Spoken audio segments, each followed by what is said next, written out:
ancient town. And we talked about it all night. We thought we'd make it alive. And we talked about it all night. We thought we'd make it alive. We talked about it all night. Just to throw the planet at the first light. And we thought we'd make it alive. Or at least we'd give it an honest try.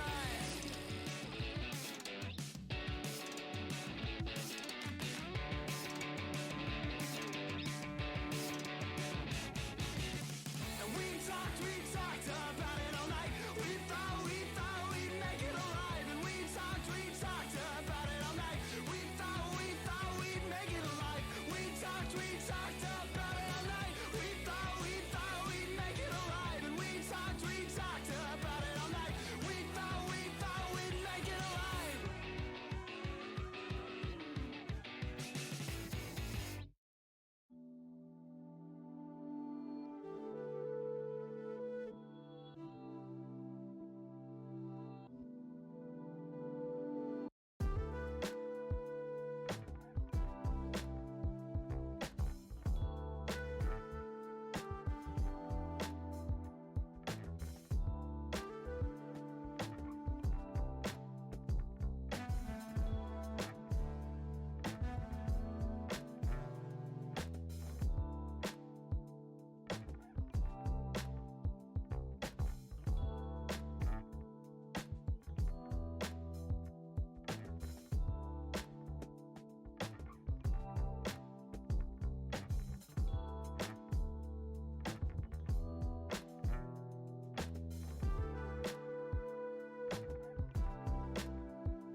Faster, dear.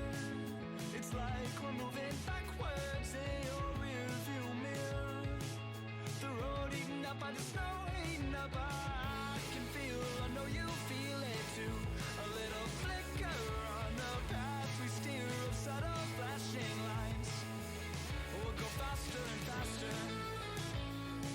This time my mind, it won't forget. This time my mind, we're not there yet. This time it goes faster and faster.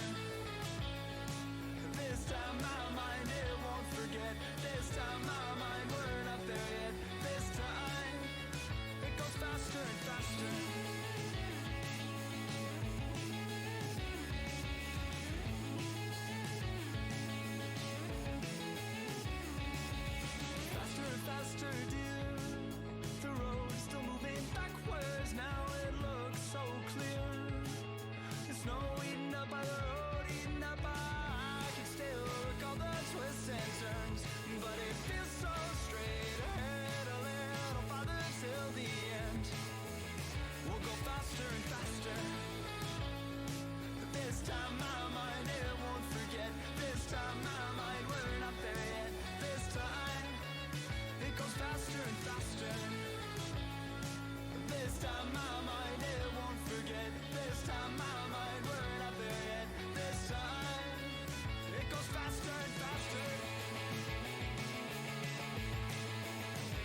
take it back and forth. You said it was all in the ether. Ain't something you said you could feed her. She said she was nothing but eager. Then you said, she said that you couldn't believe her. Ain't something you said you could feed her. She said it was all just a leader. Then you said, you swear I did, I tried, I swear I did. 1,000 times to let it lie, 1,000 times to let it lie. I swear I did, I tried, I swear I did.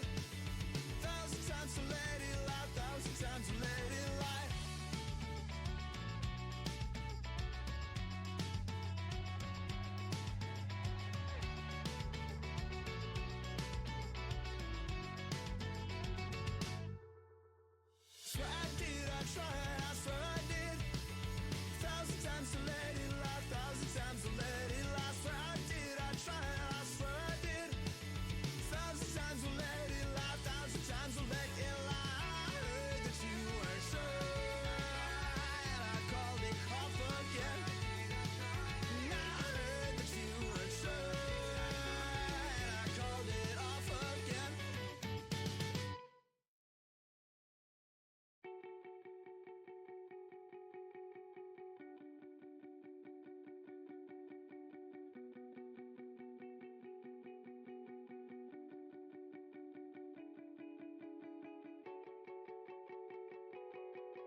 Ladies and gentlemen, welcome to the Open Qualifier 2 finals of the Williams Student Racing League.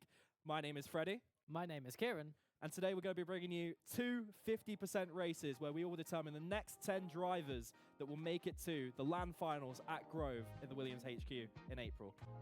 Let's start off then. We are first of all visiting Austria, and then later on we'll be in Singapore. 5 drivers from both races will qualify. Do you want to take us through how the drivers will be making their way to Grove? They'll be making their way to Grove by qualifying as one of the top 5 drivers in each of these lobbies. So they only have 5 out of 20 positions in these lobbies, and they have to get into those top 5 positions, which being good at qualifying will help massively for doing that. But there is 2 other ways. The first one is being in a university with the most participants already making it to that LAN. The other one is by performing well across all events that you participate in, even if you don't make it, because there's a judge panel that will choose if you are good quality enough to make it in the end. Of course, this is Open Qualifying 2, where, of course, we are determining the next 10 drivers to go. We've already had 10 drivers from last Open Qualifying, and we will have one more. And then, of course, as Kieran said, another 10 drivers further elected by other means. 40 drivers in total we will be seeing in Grove for the LAN finals in April. Really looking forward to it. But let's get on to today's races, shall we? Yeah. First of all, Austria. Personal favorite track of mine, the Red Bull Ring. Good 10 turns, about, what is it, 3 miles-ish? About 3 miles. 3 DR. Amazing track. I do love this. It's got a great combo of the hard braking zones with the fast straights before them. A nice, flowy technical sector towards the end of the line as well. Let's go through our drivers first, shall we? We've got a lot of different... I don't think there's many universities that are doubling up, or colleges, or that will be competing today. But do you want to talk us through some of the drivers? I know there's a few that you recognize. There's a few drivers that competed last time and a few drivers that stood out in the earlier qualifying for this number 2 heat of those qualifiers. Obviously, you had Daniel Hope, who was a returning driver who really should have made it through last time out, but barely just didn't due to unfortunate circumstances. He's back and he is looking on amazing form once again, coming out in top of his heat. Meanwhile, you got Joseph, a new name, who dominated by about 2 seconds a lap. But unlike Daniel, he started at the front. Daniel didn't even get into qualifying, and he still won by 16 seconds as well. And they are in the same lobby today, so that is going to be a huge battle for who's going to get the major dibs and encouragement behind themselves. But this is just the top 5 in the end of the day, so they should still both be making it on through. But in the upper lobby, you've got quite a few names all there together. You've got Flashwing, Adam McEwen, Bertman, Logan, you've got Bonnie, you've got Seth, Ananon, and on top of that, AFY and Flashwing, all competitive drivers across all 4 heats in the same lobby, battling for only 5 spots. 2 great tracks, 2 great races hopefully to come. A lot can happen on both of these tracks. Of course, you do not want to be collected in the bowling alleys of Austria, and you do want to keep it out of the walls in Singapore. We'll be seeing what happens when we go to the races shortly. But first of all, we're going to go to a quick break so we can get the casting desk and we can let all the drivers load up. Be ready for the top of the hour where the races will start. We'll see you shortly. We can't compare, yeah. This is the time that we need to let go of the way that's been holding us back. This is the time that we need to latch onto our face, so focus on that. I would not let go of something so special or scrape for the moments we had. Remembering cherishing moments could save you from stabbing yourself in the back. I don't know how to stop. I've been around the block 1,000 times. Said I'll turn it down a notch. Been working around the clock. How divine. Sit on the mountain top. There's some people frown upon, no doubt in mine.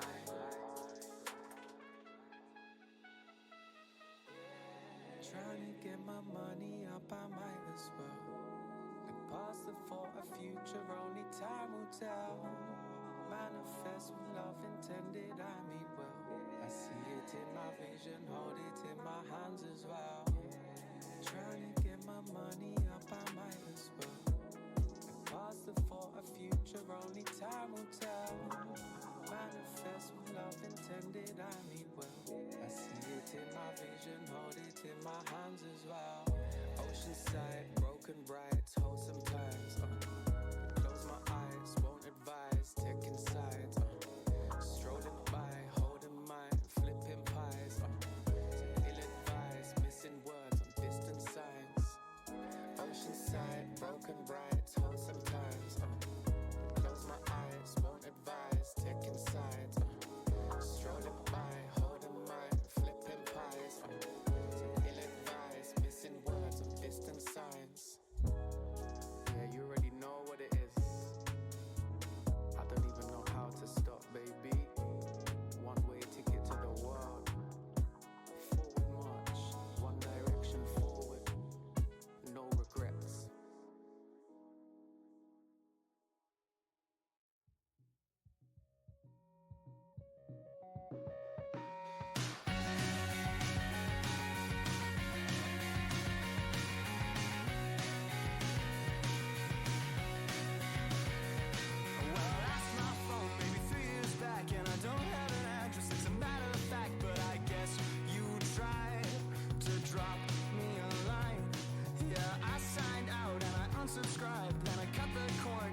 Welcome to the casting desk. We are almost ready for lights out in Austria. Got a couple more drivers waiting to enter the lobby. Few familiar faces, of course. These drivers were all racing last week. Looking forward to seeing these drivers again, putting some great laps in around Austria. The 36 lap race, of course, 50% of full length, 4.3 kilometers long track, or 2.68 miles if you speak freedom. Really looking, I do absolutely love this track, so I'm really looking forward to seeing how these drivers fare around it. What are you looking for most in this race? I'm looking into those lap 1 moves into the iconic corners where you've seen many a dive bomb at Remus, but also the corner of Rindt is probably my favorite corner of all of the corners today. That fast-flowing corner where these drivers have to challenge themselves on the brakes to really gain that lap 10. Yeah, only 10 turns, 3 very harsh braking zones, of course, turn 1, turn 3, and turn 4. Looking forward to seeing what moves are made. Of course, we're going to go first to a one-shot qualifying. So we're not going to see all the drivers on track. Well, we are going to see drivers on track at the same time. We're only going to look at one of them. Each driver has one chance to set the fastest lap time around this track. If you mess up, if you take a penalty, if you spin, you are starting at the back of the grid, or maybe slightly forward, depending on how many people actually do end up doing that. So you've really got to make sure you are focused and you're ready to go in this one-shot qualifying starting soon. Yeah, and it's going to be into Niki Lauda curve where they first start off as turn number 1 as they head up the real long hill that is here at Spielberg, as we are in the iconic scenery of the mountain range down in Austria. Such a nice scenery as well. Yeah, going to be looking for, especially in that turn 1, who's maximizing the full use of the track, because you've got quite a wide entry. You can go quite far left and then into the right-hander. You want to make sure you're hitting the apex, but not overcooking the exit, making sure you're carrying as much speed as you can, because of course, as you mentioned, a very long straight to contend with, straight after that turn 1, and then another very sharp braking zone. It's a bit of like, it's just a square with a bit cut out in the middle, I think, of this track. Anyway, here we are. We're on board with CAVC driver, no, Alex, sorry, in that lovely green car there, as he makes his way around turn 1, down into the straight.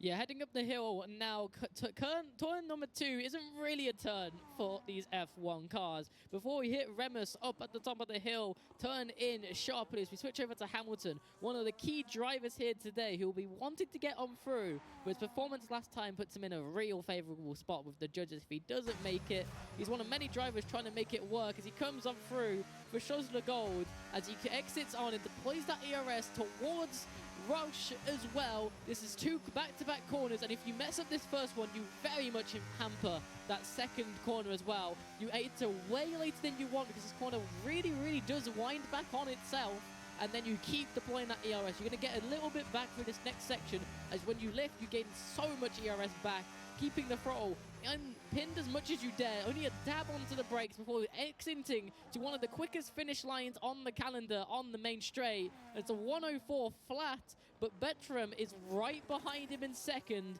Logan Edwards, Alex, and driver number 1 round out your top 5 with a gap of 0.5 of a second before we head on to Rig 1, Ananon, Darkness, Coombe, Brad Lukey, Clutch, Flashring, Driver 2, and Adam McEwen had some issues on track, followed by Bonnie, Harry, and Seth, 2 of those being disqualifications.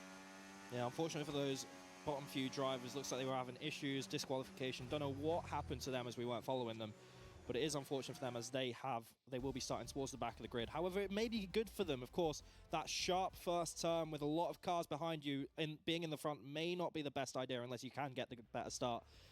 Those last few drivers, though, they could just pick up positions by being safe and waiting out the storm. So it'll be interesting to see how those drivers fare and what actually does play out as we go into the race in a short period of time. Yeah, Hamilton's going to be happy with that pole position. That's going to help his race heavily.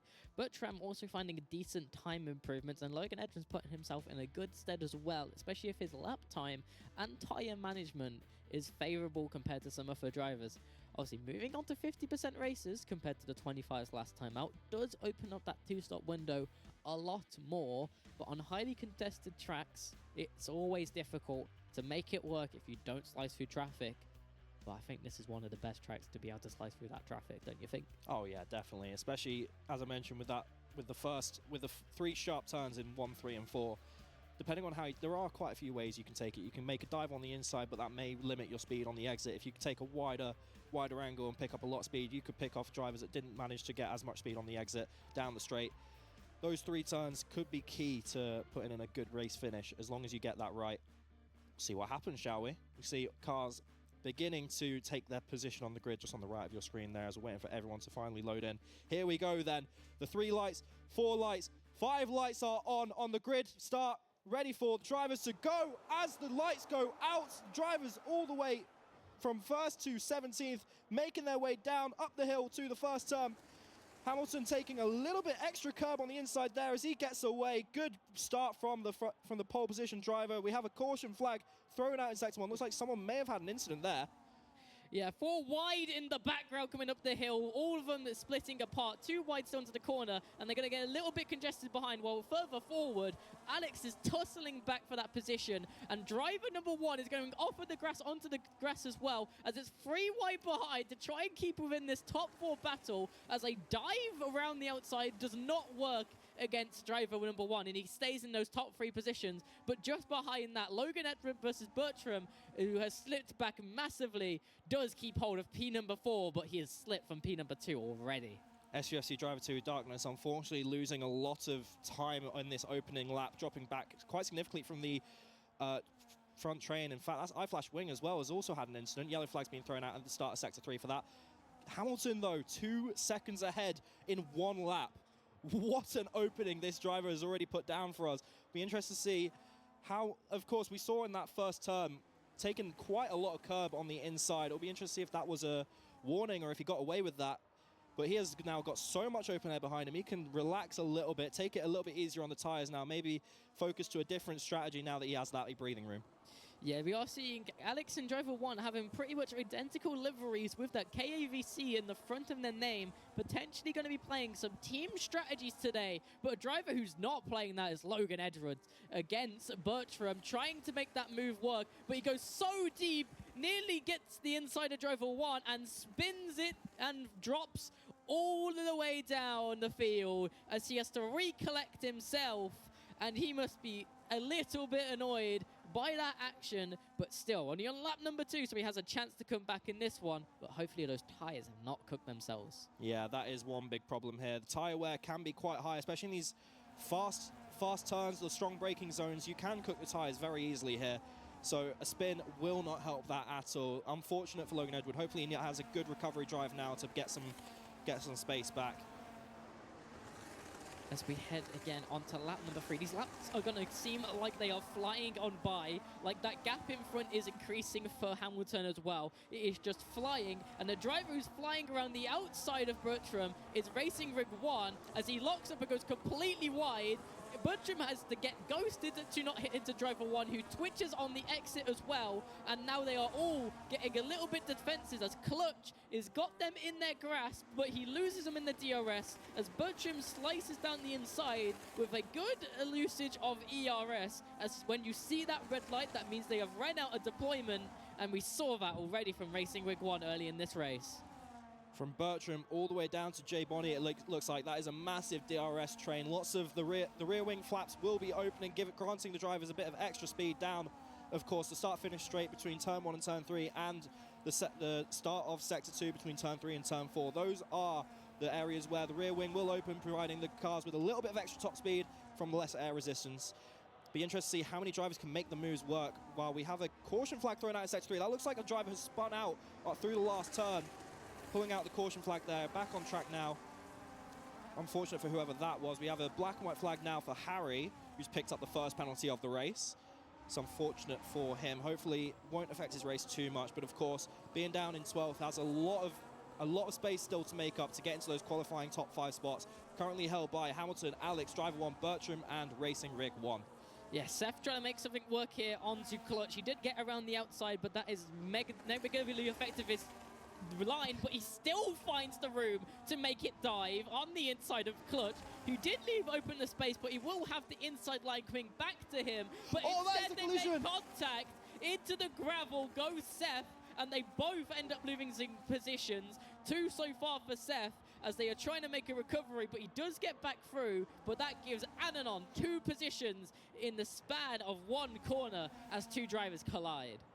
And on and now, only 1 spot away from that qualifying spot. We are only 5 laps in though, so there is still a lot of work to be done for all of these drivers. 2 seconds to make up to get into that top 5, but Racing Rig 1 does have the DRS being close enough to Bertram, so the gap is only increasing for Anona. Got to keep putting the power down and making as much race space as possible, but has another driver in ES Clutch right in their rear wing with the DRS open as well, is going to feel the pressure from that as they go on the inside into turn 3. That is a pass, gets the car just ahead, a bit of hip and shoulder there from the wheels, but he is ahead. Not taking the place back though through the exit and does not have DRS though, so Clutch again takes the spot back. A lot of battling here, and that is another yellow flag thrown out just down for, I believe that is SUFC driver 2, or maybe no, it isn't. It's Darkness, I believe. It was DNF. Unfortunately, returned to the pits. Looks like maybe an incident for them, and they are out of this race. Unfortunate for them. They will not be qualifying in this split. Oh, huge shunt up in the back of Clutch at the moment. Really poor exit through that corner. Gave Anana a chance to make a move, and they've got another amazing run. You don't see moves here. He's gonna go for it anyway. He shunts him off the track. They are still too wide as we enter into that final corner. He finally blocks them on out, but there's 3 drivers hounding him down the straight, and Clutch is gonna open up that DRS and try and make a move, but he isn't gonna make it straight away, but he does still put that front wing inside, which opens up the room for a little bit of an up-track excursion, but we do see Racing Rig 1 and Coombe coming on through as well, both getting past them up the hill and trying to make it stick. And in the end, they are still side by side as Seth is still struggling behind them to find any kind of space. They both will have an equal helping of DRS this time around, but we are still seeing the momentum gain on the ERS from Seth, who sends it and also gets a bit of a spin, and Clutch nearly has to recover one of his own as well. Seth retires from the session from that spin and will no longer be racing here today, as Anana is able to fend off Clutch, but still it's dropped down to P in number 7, and Coombe has been able to get on by as they are now 6 seconds adrift of that crucial P number 5. As he goes down the inside as well, these 2 drivers do not give each other that much space, but Anana makes it work, but again he's going to give over DRS back onto that start-finish straight to the driver behind him, and that's just going to line them up for going up the hill again. Yeah, iFlash Wing also having an incident all the way back of the pack now. 15, 16 seconds astray from the driver in front. That is unfortunate for them, having a spin through that turn 6. Problem is though, as you touched on, the gap between 6th and 5th now is 6-7 seconds, nearly 7. These drivers, yes, they want to battle each other and they want to beat each other. There we go. That was a beautiful dive bomb there from Bertram. Wow, what a move into turn 4. Now takes 2nd position from both Cav C drivers. Great work from him there. Yeah, Bertram ends up catching up that 1.6 second gap that he was hovering off for a few laps. Once he got those tyres settled on down, he does eventually catch up to Alex and driver number 1. And it does seem like Alex is going to switch positions with driver number 1, drop in back behind. They have been DRSing each other through so far in this race. And he goes wide on the exit, so maybe not liking that dirty air that much. And that has brought Racing Rig 1 back into the action, only 1.1 seconds adrift off of these top 4 drivers. But Hamilton has still got 5.7, but Alex ends up shunting off wide. Maybe a controller or input disconnection, as he has lost control of the car 2 track corners in a row and is starting to find himself having a huge issue on his hand, as he has completely lost his teammate. Yeah, and a lot of front wing damage there. They'll be struggling to get around these corners. Racing Rig 1 picks up an easy position from that incident from Alex. And we're seeing now that the racing is starting to play out 8 laps in, a lot more gaps beginning to form. We're seeing, of course, these drivers jostling for position in the top 5, with Bertram and the Cav C drivers, of course, a lap before. We're seeing the battle for 6th as well.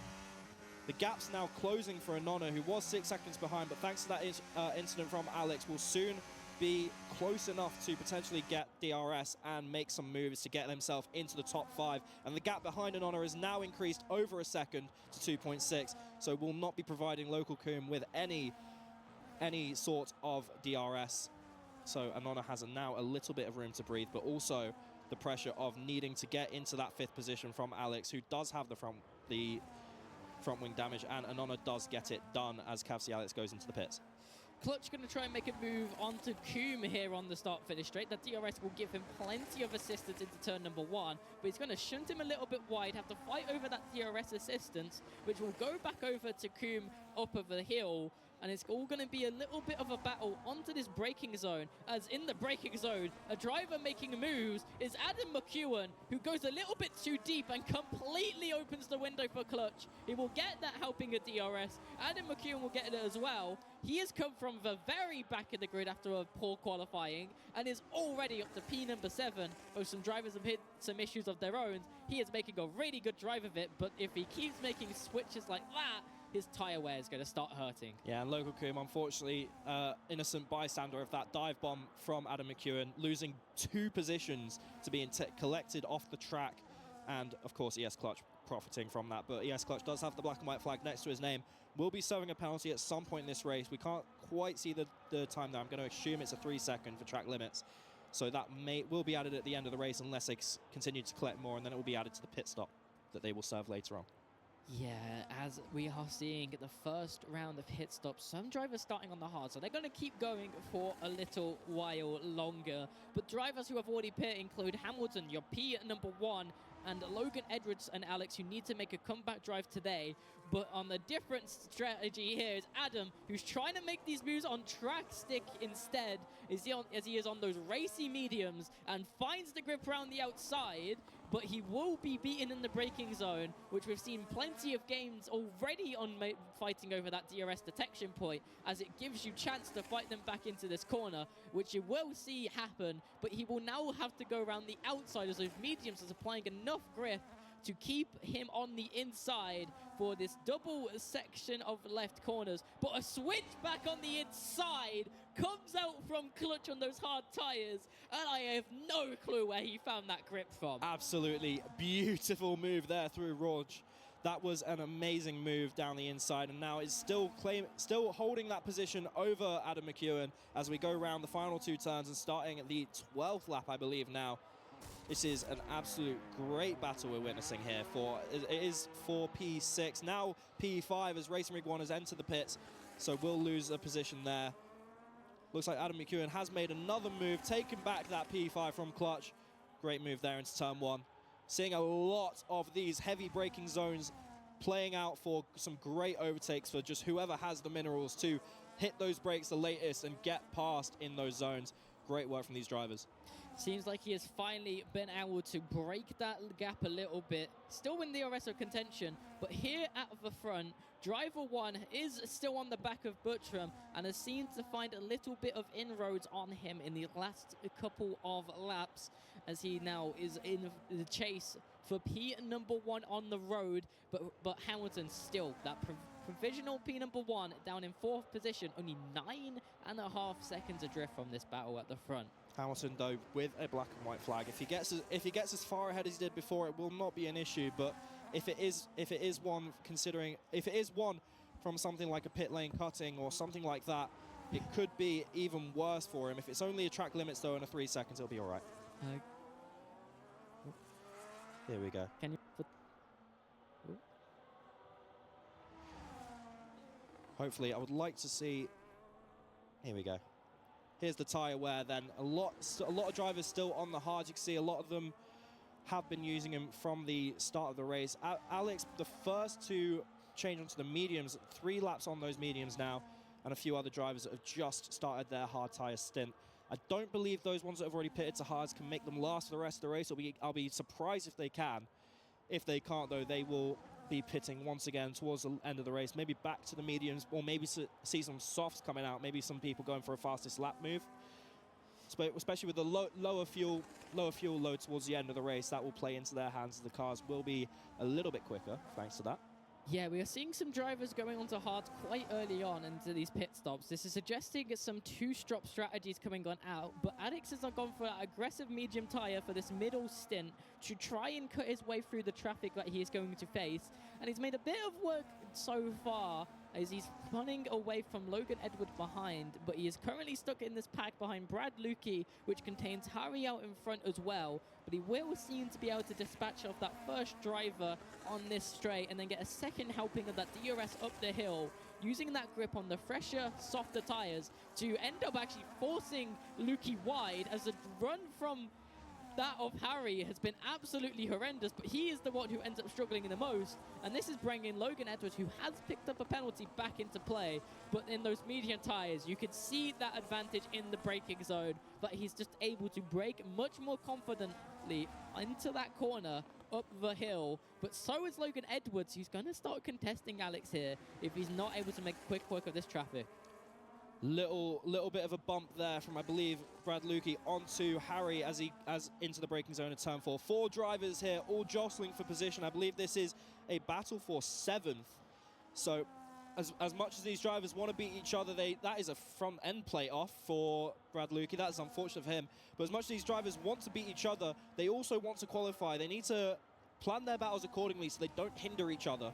Be interested to see who can make the moves work, but also who can lose the least amount of time and try and put a little bit of extra pace down to catch the drivers in the top 5, earn those spots to qualify for the finals.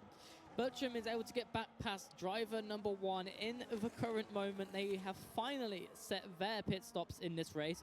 One of the only drivers at the front left to do so is Anana, out on track, currently in P number 2. It's going to be crucial to watch where he is on, but Racing with one, trying to get past Clutch before he becomes a heavy contestant. But driver number 1, trying to keep that pressure applied to Bertram, as he's seen him crack before, but we have also seen Bertram have a decent gap in terms of pace over that of driver number 1, as he was 3 seconds quicker over these lot in qualifying, so he will want to try and break that gap before he can crack under pressure again.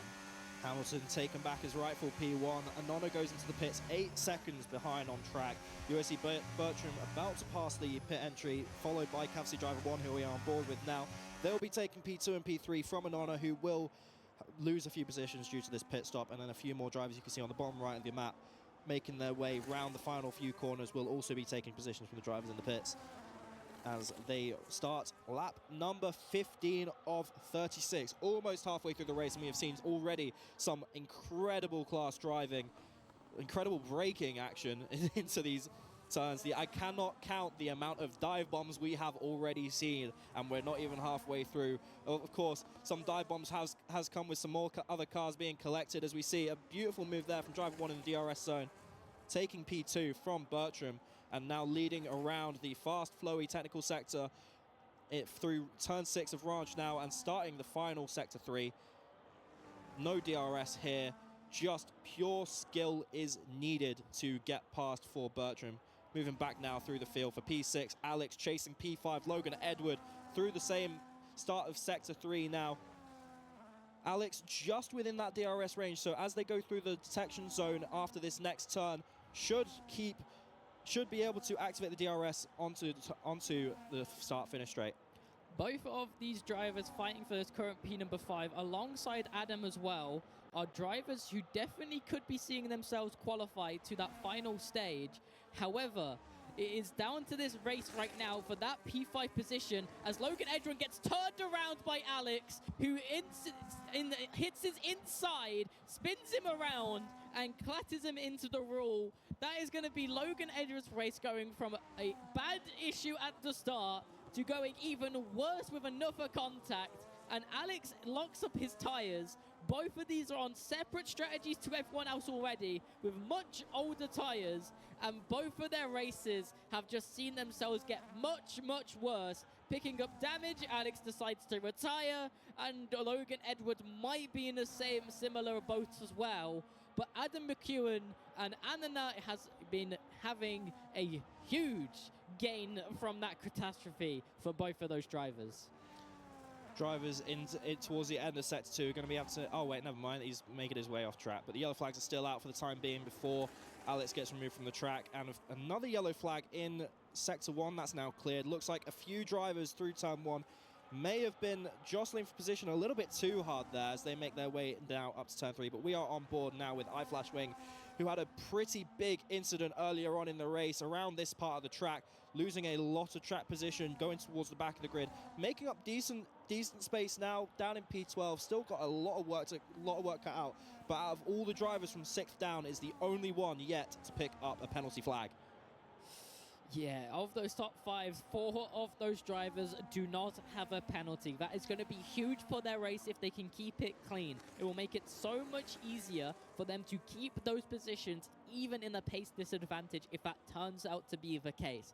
Currently, they are lapping perfectly fine, however, but Hamilton is confidently in the lead with that 17-second margin, as we are currently watching the battle for P number 10, which if this was last week would be the main crucial position, but sadly for these drivers it is a bit of a pity point at this moment. But with half the race to go, 3 driver retirements and many more issues potentially to arise, these drivers will be still eager for every position they can gain. Majority of the field now on the medium tires. We've seen a lot of drivers pitting already. Not quite sure who I feel like a few people would have already pitted twice, maybe for damage, because some of those drivers that had hard tyres not since the start are back on the mediums again. Some interesting strategies being thrown out, or maybe just some desperation, as a lot of these cars are coming together. They are not trying to keep it clean. They are throwing everything at this race, seeing what sticks and seeing what works for them. But currently still top 5, and the current qualifying drivers are still Hamilton, Bertram, CavC Driver 1, Racing Rig 1, and Anona has made their way into the top 5 with an 8-second gap behind them. So a nice little bit of breathing room, but you cannot rest yet as we just crossed the halfway point of the race. We do see that Bertram is able to put down that single lap pace to build a gap, but a driver who is still in a tough battle is Coom and Clutch fighting over that P number 8. Unfortunately, Adam and Logan have driven their way back in front of this battle, but these two drivers are evenly matched and they are making some desperation moves, but goddamn are they pretty to find here in this race. Some of these moves that these two drivers have pulled off have been absolutely stunning here today. Yes, Clutch picking up a 8th position from Local Coom earlier in the lap. Will now start lap 19, 20. It's hard to tell where they are, but the driver on lap 1 is on lap 9, in P1, sorry, is on lap 19. 17, almost 18 seconds. Now it is 18 seconds behind them. So far clear in the front of the field. No matter what that penalty is, they must be feeling very happy with themselves. They should be qualifying their way to the LAN finals in April, of course.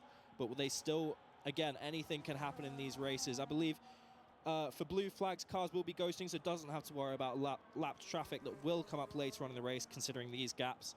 Just got to keep on driving, not make any driver error. At this point, I'd say save a little bit of risk, save the tires more than anything. Just have a nice little Sunday drive around Austria. What's not to love? Yeah, the scenic mountains is a great thing to witness. However, this race we are currently watching for P number 10 yet again is staring down, being lapped by the end of this race by Hamilton out in front. That will save them a lap time in terms of distance, but will mean this race may not have the full duration that it deserves. They are currently still scrapping over this P number 10, but iFlashWing has keeping himself out of the penalty contention so far, and we also see a bit of damage on Brad Lucky's car. So it's a huge curveball at play across all 3 cars. It's a 30-second gap in that qualifying top 5. And then another 9 seconds now for Logan Edwards to close. But with that penalty, making it a lot more. Love to see what the penalties are looking like later on. But for now, just know that Logan has a lot of work cut out for them if they want to win. But of course, just showing some great driving here could still earn them a spot through the talent selection panel. So they cannot give up. They've just got to keep racing to the best of their ability. And that goes for every single driver here, no matter where you are. As that is a little bit of hip and shoulder from Brad Lukey there, trying to make a move on Harry. Does get it worked on the exit of turn 4 into turn 6 now, as as Harry gets late on the brakes, very late on the brakes, does go quite wide, loses a bit of speed that way, but still holds the car in front of Brad Lukey, coming around turn 8 now. Will not get the DRS. Brad Lukey will get the DRS from the back of Harry, so Harry's still under pressure for that 10th position. And iFlash Wing having a front row seat, hopefully wanting to capitalize from these two drivers, battling each other, hindering each other potentially. Harry taking the inside line now, darting back to the outside to get as good as an entry into turn 1 as possible. Makes it work. Brad Lukey still on the rear bumper as that rear wing opens, and a little bit of extra top speed will be granted to them. But iFlash Wing on the inside now having the outside line ahead of Brad Lukey into turn 3. All three drivers make it around. That's some synchronized driving. Love the look of that. Harry still keeping ahead though as the DRS flaps open for the two drivers behind. Oh wait, no, Harry got DRS there. Fair enough. So keeps his lead. Brad Lukey in 11th, but iFlash Wing potentially trying to make a switchback on the inside. Does make it work, but will have the outside for this next turn. Can he make it stick? Yes, he does. Brad Lukey has lost a position there, unfortunate for him. Harry's still just keeping the two drivers at bay. iFlash Wing still making as much of a push as he can, proving that he has the pace despite that earlier incident. Probably a little bit too far-fetched to say they'll qualify in this race, but as absolutely proving their worth as a driver today. Oh, Harry's defense has been absolutely spectacular. Though a little erratic, he has still understood the assignment and has been able to out-check them in the braking zones consistently. But Brad Lukey's car has been through the absolute ringer in this affair, and he has taken quite a lot of damage to that car. So he's now trying to hold that thing to pieces, as we also see Flash Wing trying to capitalize, but get hit up the rear by Brad Lukey, putting that front wing through even more strain onto that car. He's got to be really careful for the rest of this race, but iFlash Wing trying to put that caution to the wind just a little bit and live up to his name a little bit and find a bit of a flashing speed. But instead, he finds the wall as he gets contacted by Brad Lukey, and they're both of their races against Harry. Crumbles in their foresight, no visible front wing damage onto iFlash Wing's car, but Looks potential side floor damage, and for sure, Brad Lukey's car got squeezed into that wall, and his car will need to be brought into the pits now. Both of these drivers caught up in action and caught up in a devastating affair, which frees Harry up and finally gives him room to breathe. That is unfortunate for both these drivers, putting on an absolute show for us. Unfortunately, too good a show, and they have collected each other. Flashwing goes straight into the pits. Brad Lukey has elected to stay out, so although they were quite slow coming out of that incident, looks like the car hasn't sustained too much damage. And one point I wanted to make is Logan Edward, a driver that we have talked about a lot, unfortunately having a lot of incidents already this race, did pit earlier, so has dropped a few, not much in position, but has dropped a lot of time to Harry, who is making that up or has tried to make that up as much as possible. But of course, Logan Edward on the fresher tyres, now they're up to temperature, will be putting them to work, as he's now closing the distance on P8 of local Coombe. Here we are, though, on board with Logan Edward now. Looks like potentially was just ghosted, so maybe being blue flagged for the drivers ahead. So is a lap down on the front of the field. In fact, talking about the front of the field, Hamilton now just about to cross 20 seconds in the lead. With black and white flag, that will bring it down. Not sure by how much. Never mind, has entered the pits. But Bertram still has a lot of space to close. I believe that is Hamilton's second pit stop now. So depending on the tyres, possibly trying to run to the end of the race. Bertram may catch him by the end of his pit stop.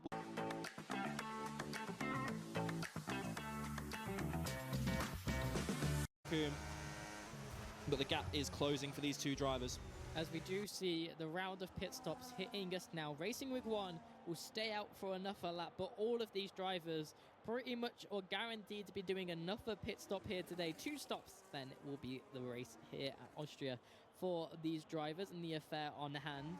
And the Nut is the only driver who may be able to make it work, but that strategy is at such a risk when Logan Edwards behind has shown such good pace to potentially make this race work.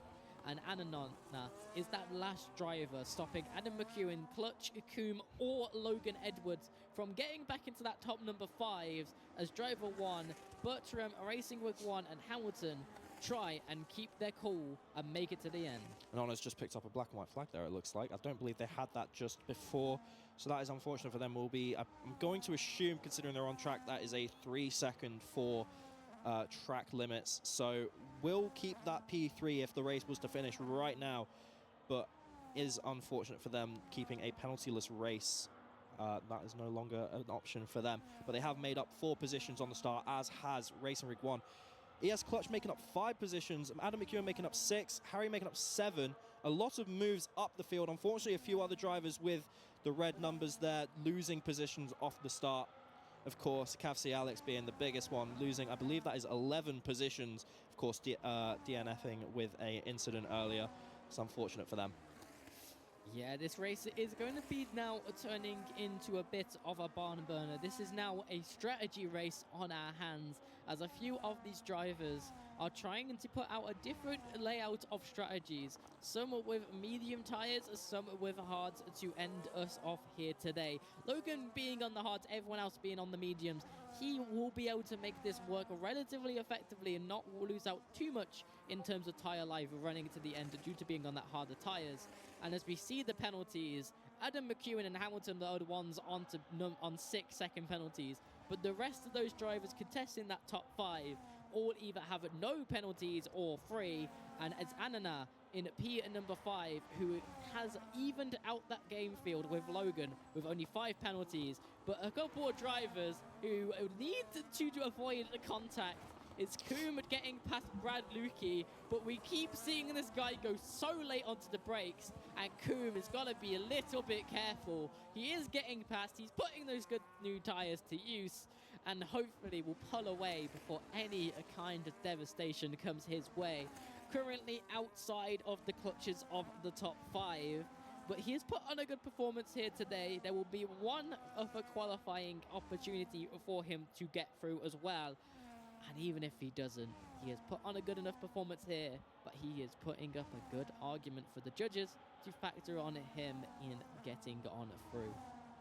Yeah, Hamilton, we saw our race leader had picked up, I believe, 2 black and white flags for the track limits. So 6 seconds of penalties puts him still way out in front with 17 seconds when the checkered flag will fall. Make that almost 18 seconds now. He is on an absolutely incredible drive, proving why he deserves that spot. Cavsy driver 1 lapping, I'm not sure who that was, but getting through that driver as they got ghosted for the blue flag. Still also an amazing drive from them. Only 1.8 seconds to the driver in front. Close that down to less than 1 and will pick up the DRS advantage over UOC Bertram. But we'll have to see how long those medium tires last for him. They look like they are driving the absolute rubber off these tires. I would have said the treads off, but these are slick tires, of course. And most of the lobby, only 3 drivers now without the penalties. So Austria claiming its victims as it does every week in every game. The track limits here are tight and tough. Yeah, Hamilton currently finding himself in the traffic. Well, actually, just clear of the traffic. That was Brad, Lukey, and Coombe. Down now in turn number 9, but he currently is going to set us now into lap 29 as we leave ourselves into the dying stages of this race with only a few laps and opportunities for these drivers to potentially make anything work on track. But Anana has found himself only 7 tenths adrift of Racing Rig 1, who did eventually pick himself up a 3-second penalty. He has brought himself into an opportunity to maybe make himself safe from the charge that we are seeing from Logan Edwards today, and that is going to be what we will be witnessing in this dying stages if Logan Edwards can keep up that pace difference. And Honor's rear wing opening there as they are within a second of Racing Rig 1. Still losing a little bit of pace down the straight, though, even with that advantage. Potentially, Racing Rig 1 electing to dump some ERS they may have saved, but Anona getting a very good run through turn 1, picking up 3 tenths of a second just there. Great work from them. as we do go through this race, we see huge margins gained on the braking zone from Anana there. He has gained massively and aligned himself up so well to potentially get a move into social gold, as he is going to pull out from the DRS and the slipstream, but not find the momentum. Lock up there. But you are seeing him apply that pressure, apply that burn on the ERS against Racing Rig 1 as he locks himself up and now is going through these corners, trying to pull away as this pressure from Anana is going to keep on building. But if they race too heavily, that's going to give the next 7 laps an opportunity to Logan Edwards to catch on. But at the moment, they're on the medium tires and they have the pace to offset the difference between them and Logan. Still following Anona is they are following through only three, almost 4 tenths behind Racing Rig 1. Will again have the DRS as the goes through turn 1. That looks like a little bit of snap of oversteer from the car. I believe that is going to be some laps traffic there. So these drivers will need to make their way through, get past the distraction. Here we go though. Anona electing to go on the inside instead of following Racing Rig 1. Makes it work, has now taken that position from Racing Rig 1 and also has, I believe, has the DRS there. Oh no, he does not. That is just the ghosting making me a bit confused, but Racing Rig 1 does have the DRS to try and close the gap again, but it is not enough. Anona now up to P4 ahead of Racing Rig 1 with only 4.5-ish laps remaining. Has to keep that. Regardless though, if these drivers don't hinder each other too much, they will both qualify either way. So maybe it's put the egos aside, fellas, and just cross the line where you are, and you will qualify, and we will see you in Grove in a few months' time. Logan Edwards will be dying to get this position. All 3 of them with even penalties, and they need to not pick up another one. But Anana at the moment is dragging Racing Rig 1 along the path with that better pace that he is putting on down. He is going to help him at this moment to keep pulling away from Logan Edwards, but he has found 6 tenths on that last lap as they were battling. Logan Edwards is trying to chase this down. He's got 5.5 laps left on his hands to gain 3.5 seconds, but Anana and Racing Rig 1, their race may not be over yet, as Racing Rig 1 will be opening up that DRS, but isn't finding the lap time to chase on it down. But with decent braking zone does end up seeing him go quite deep, and he will lose all that time he gained in the acceleration zone.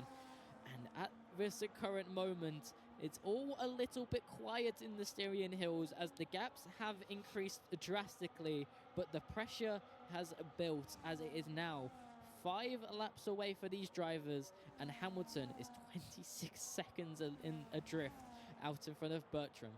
Hamilton putting on an absolute masterclass in this race, deserving of that LAN final spot.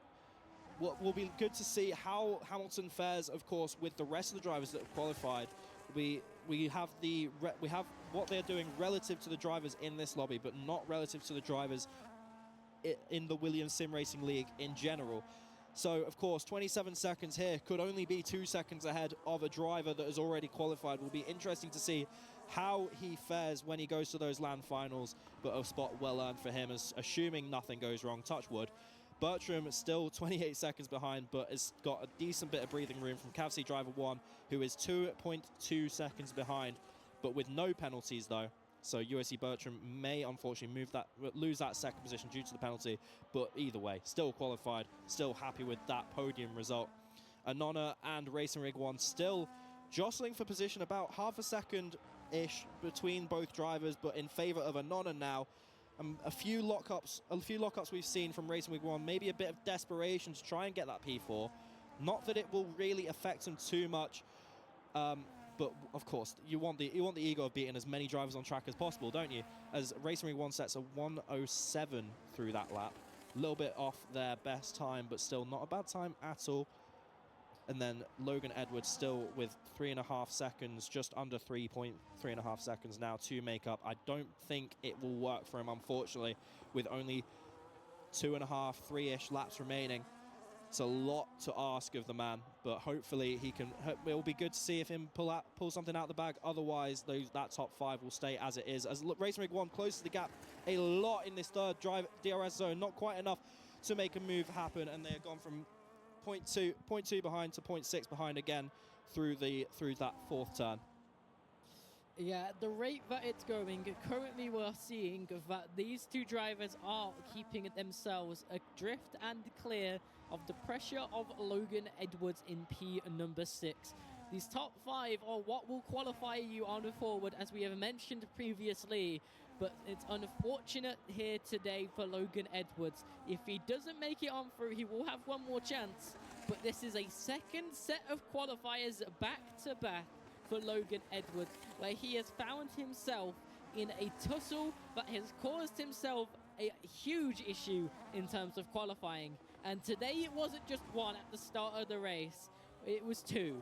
He ended up having that issue with Seth, which ended up leading to his retirement. And then he had the issue later on, where he also ended up tangling again. And that has really found devastation in this race. Hasn't kept it as clean as he needs to have done. Instead, colliding with Seth and Alex, 2 of our 3 DNFers here today. And this has really, really led to an unfortunate result for himself. But not only himself, but Alex and Seth as well. Alex was top 3 in qualifying, 3rd behind Bertram in the overall standings. And instead, he is left sitting at the sidelines, wishing to be up there with driver number 1, who he was circulating with the entire race long, until he ended up into the wall instead. This race has had a huge batch of action, and there is only 2 laps remaining, as Racing Rig 1 is trying to beat Adana to the line, but both drivers right now are in qualification. Yeah, we talk about a lot about the drivers up front as a yellow flag gets thrown out in Sector 2, I believe that is, of crash just through turn 8, or a driver spinning out as they're back on the road, but unfortunate for them, losing even more track position. A driver that we haven't mentioned, though, down in 10th, iFlash Wing, having a big moment in the opening couple laps, but still managing to find their way back through the field and yet to pick up a penalty. 1 of 2 drivers, not DNFing, not giving up, proving that they, even though had a misstep early on, still kept themselves in the right headspace to keep going. That, I reckon, even though they won't be qualifying today, can keep their heads held high as we enter Hamilton enters the final lap.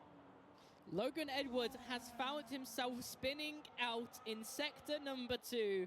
We saw the yellow flags wave. We see the gap rise to 11 seconds, and his race has completely fell adrift. As we go on to this final lap, he won't be making his way into this top 5 without any kind of interference alongside. Racing Rig 1 will have one final opportunity to try and make it past Anana, but in all the praise towards Hamilton. 32 seconds on track, he will lose some of that margin to penalties, but he has been clearly out in front. Only a little bit faster than Bertram in qualifying, but that consistency he has laid out today has awarded him an amazing result. And after a tough time out last time, he makes it through this time in the dominant fashion. Even though he struggled to get through the initial stage of this qualifier, he must be delighted to make it to the finals. But now, the eyes go towards Bertram, who was closing on that finish line as well. Driver number 1, and will be the next across the line after that. But then Anana is going to be keeping this position held in front of Racing Rig 1. He crosses the line, and he will be in P number 4 as Racing Rig 1 spins it a line in P number 5, as it leaves only Logan Edwards on track, who span adrift and will come across the line now to finish off in P number 6. An unfortunate turn of events for him today. An unfortunate qualifying for Adam McEwen as well. But what a race we had on our hands. Just a testament to how strong Hamilton was today. Of course, he finished 30 seconds ahead, even with the penalty he picked up. But he finished. He lapped every driver bar the top 6. What an incredible drive from him. And of course, Bertram, with the 3-second penalty, almost lost out that P2, but CavC driver 1, I believe it was, just losing a little bit of time. Interesting podium trophy celebration there. Yeah, driver 1, unfortunately losing a little bit of time in the last couple set turns, was just less than 3 seconds behind. Went to just over 3 seconds behind. So even without the penalty, still kept the 3rd position. Unfortunate for them, but still a great race. Have some obviously watching the podium celebration now. We'll have some highlights to show you in a break before we come back at the top of the hour for the race in Singapore.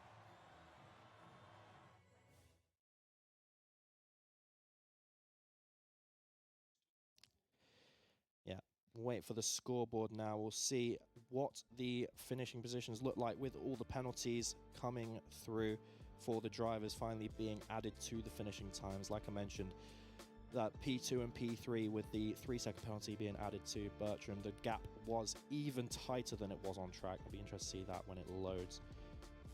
Yeah, as we do want to give some praise to the drivers who won't make it through today. This isn't just a show of who can make it to the finals. It is also a show and demonstration of your skill over the game.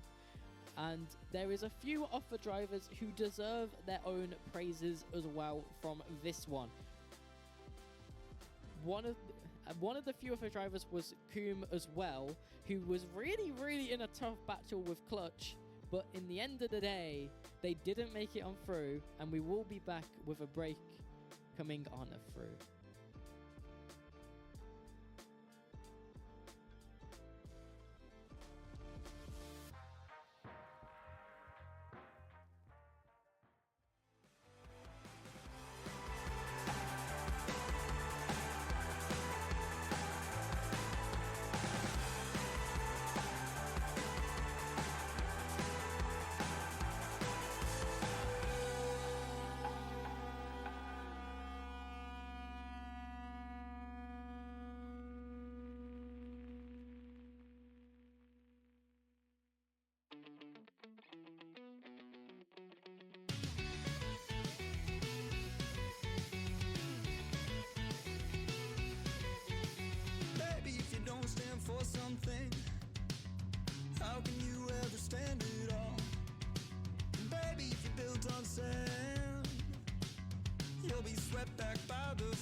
What a race we've just seen at Austria. We are back now for our second and final race of the evening here at Singapore. This little street circuit race. Again, another one. We love our street circuits, We and do. they are absolutely chaotic as hell. The chaos at Austria was something to be witnessed on one set of hands, but another set of hands to witness a circuit and a place where it's really dangerous to even try track limits is definitely Singapore. 31 laps, nearly pretty much exactly 3 miles of freedom units. And so when we hit lap 10, they would have done a pretty much exactly 30 miles at that point. This race could be absolute mess on our hands. 4 DRS zones this race, 3 detection zones. However, 19 laps. No, 3 detection zones. I am right. Come on now. 19 laps on 19 corners for 31 laps using, I did note the tyres this time, the C5 soft, the C4 mediums, and the C3 hards. Of course, 4.9 kilometers, as you've already mentioned, a track that's been in the F1 calendar since 2008, the original night race. I believe we will be going here during night as well, hopefully, I pray. Be very cool. Very cool to witness. Anyway, here we go. We've got drivers entering the lobby, almost ready to go as we reach the top of the hour. What are you hoping to see in Singapore? I'm hoping to see a good bout between two of our fastest drivers here today in terms of Daniel Hope and Joseph Redfern, both dominant last time out.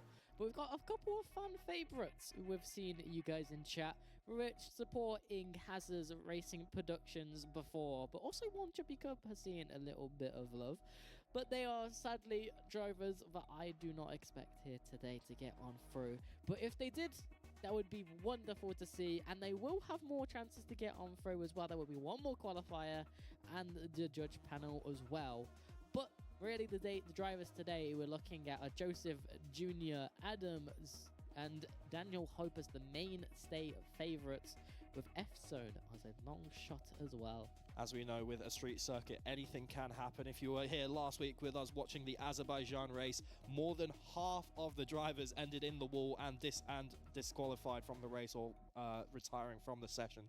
So realistically, we could have another Azerbaijan on our hands where more drivers end up leaving than finishing. We'll see what happens as we start loading into the lobby and watching these drivers set their time in the one-shot qualifying session. One of the most technical qualifying sessions on the entire calendar. A lot of 90-degree corners like at Azerbaijan, as we have mentioned.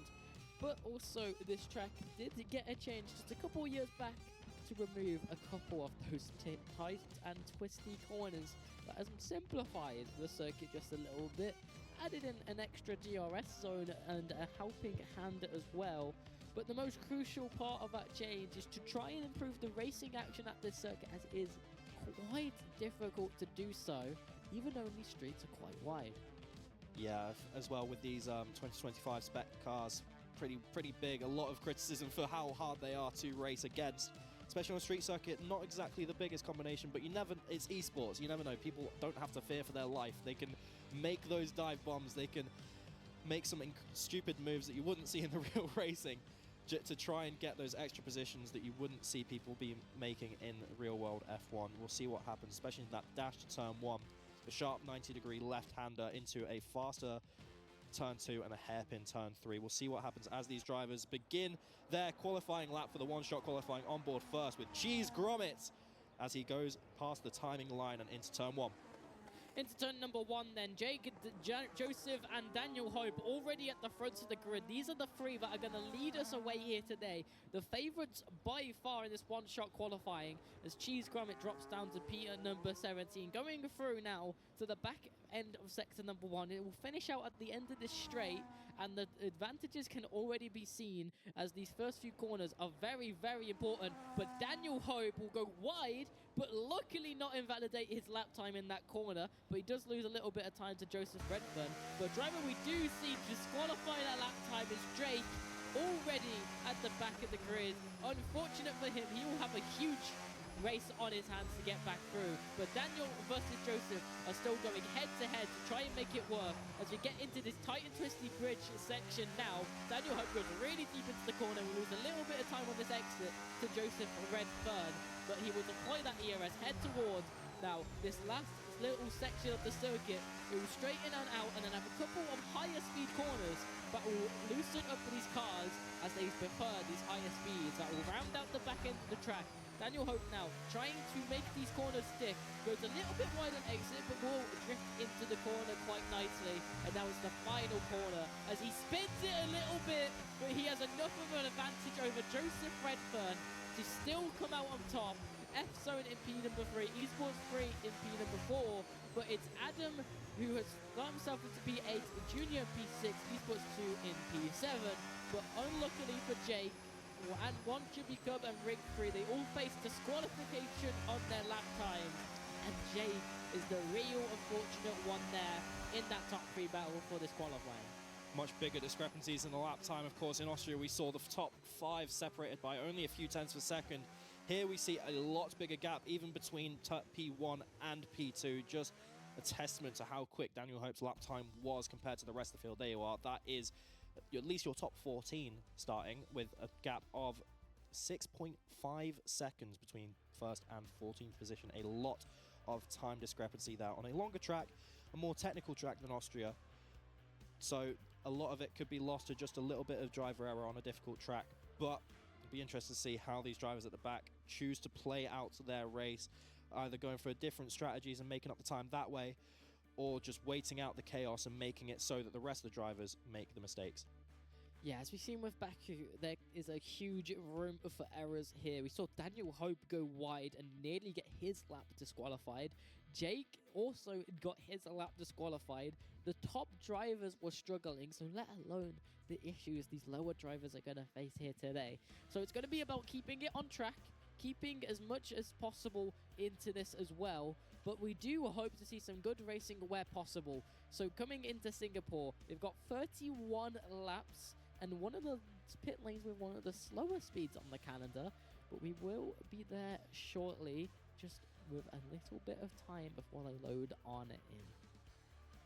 Yeah, waiting for the drivers to all load into session. I can see just through the pit wall on the right over that steward's head, a pink car on the grid. So the cars are there, just waiting for the rest of the drivers to, of course, all load into the lobby, and then we will be underway for 31 laps under the lights. Here we are, as all 5 lights are on, ready for all the drivers to dash down into turn 1. The lights are out, and away we go. Daniel Hope leading from Joseph Redfern and F-Zone X into this turn 1. A yellow flag already been thrown out. I'm not sure if that is just a game bug or someone's crashed. All these drivers, somehow, that top group of drivers making out relatively unscathed. A little bit of a gap already beginning to form, however. Maybe a few other drivers electing to take it a little bit easier as we make our way round through Sector 1. No DRS yet, but all the drivers wanting to make as much ground as possible early on anyway. Yeah, a little bit of side-by-side action coming through here as we do see Esports 3 trying to tuck on in, but off of the circuit we do see Junior go, trying to defend this position as we are seeing a dive down the inside, which gets him alongside the outside of Esports 3, but he will keep that inside corner with that white livery as we see a spin out and a huge drop of positions for Racing Rig 5 as it's 3 wide in a corner into a corner where you don't even want to see 1 wide further on back. That's got Hazard involved. Emma Payne's already got a penalty on their hands as well. One Chubby comes at the back, and we see Jake already up to P number 5 as it's too wide over the bridge. Coming out of it, still too wide into the DRS zone, but it's lap number 1, so they won't be getting that DRS assistance as they are touching now coming into this corner, as the pit stop strategy today is either medium hard or medium hard, as a 2-stop potentially is on hand for them who struggle, but still too wide at the front for Junior, trying to make it work on Esports 3, but they're not able to make anything stick at this moment. But he still keeps putting his nose into places of danger, well behind is too wide as well. That is lap number 1 completed, and a lot of action, much more than I expected as we go for lap number 2. Still another 90 miles of driving left ahead of these drivers as we enter, of course, our second lap. DRS will now be enabled, so coming past this first DRS detection zone, most of the drivers now making their way through turn 4 Most of them will have the DRS open, as we are currently on board with Junior making a move there with the DRS flap open on Esports 3, taking that 4th position. Esports 3 back into P number 5. Junior trying to make something work, but getting a little bit of a touch on the rear does Esports 2. He's going to lose out track position and get a send down the inside. Be careful of your wing, Adam. That is a very dangerous move. As we are going on through again, Esports 2 will try and keep it on, but there's a huge pack of cars all here behind Esports 2. Just a little bit of a drift already of that of Adam in front. As you mentioned before, a fan favorite, Hazard Racing Productions making a good charge already up the field. Looks like they picked up a good few positions off the start, up into P10 now as fun player YT6 looks like they may have had an incident and is now out of the race in only a lap and a half. That is a bump there on Esports 2 onto NRC. Adam coming around this turn 14. Another very sharp turn at the start of Sector 3. Hopefully no wing damage for them. Yes, it's side by side, but gotta be careful. Another wing tap as well. They're gonna get a little bit away side by side, and drifting through the corner in recovery is Adam, as they all go all over the place as well. But in the end, Adam keeps the advantage, but the other Adam of NRC ends up dropping down to P number 9 as he was leading this pack and got very much sideways. Here we are then, following Esports 2 as we start our 3rd lap, coming through that first 3 turns with relative ease, putting the car to the absolute limit now into the braking zone of turn 5 and onto the first DRS zone of the lap, really the second, but the first DRS detection zone coming round here now through turn 6 and into the start of sector 2, into turn 7 on the rear bumper of Adam. Remember, these drivers are still, they may get past each other here. Esports makes a pass on Adam, but still has another 3.5, almost 4 seconds now, space to catch up to get into those top 5 qualifying positions. They want to be able to get past each other, but they also want to not hinder each other too much to get into the fights that are actually important in this race. Jake already up into P number 9 already, is already on the back of this train. He will want to get through this cleanly. He is slicing his way through this field of slower packed cars as Esports 2 goes really, really deep, inviting Jake to make that switchback work on those hard tires, and he will pull effectively alongside and ahead going into turn 14, as now he will be chasing down Racing Rig 5 and Adam before he faces down that gap back into the top 5. These turns from midway through sector 2 in turn 10. What happened there? I missed that. In the background, we see a spin from Rig 3. It just happened in the very distance of the background as we do go back to that racing at the front. Just a little bit off screen was that spin.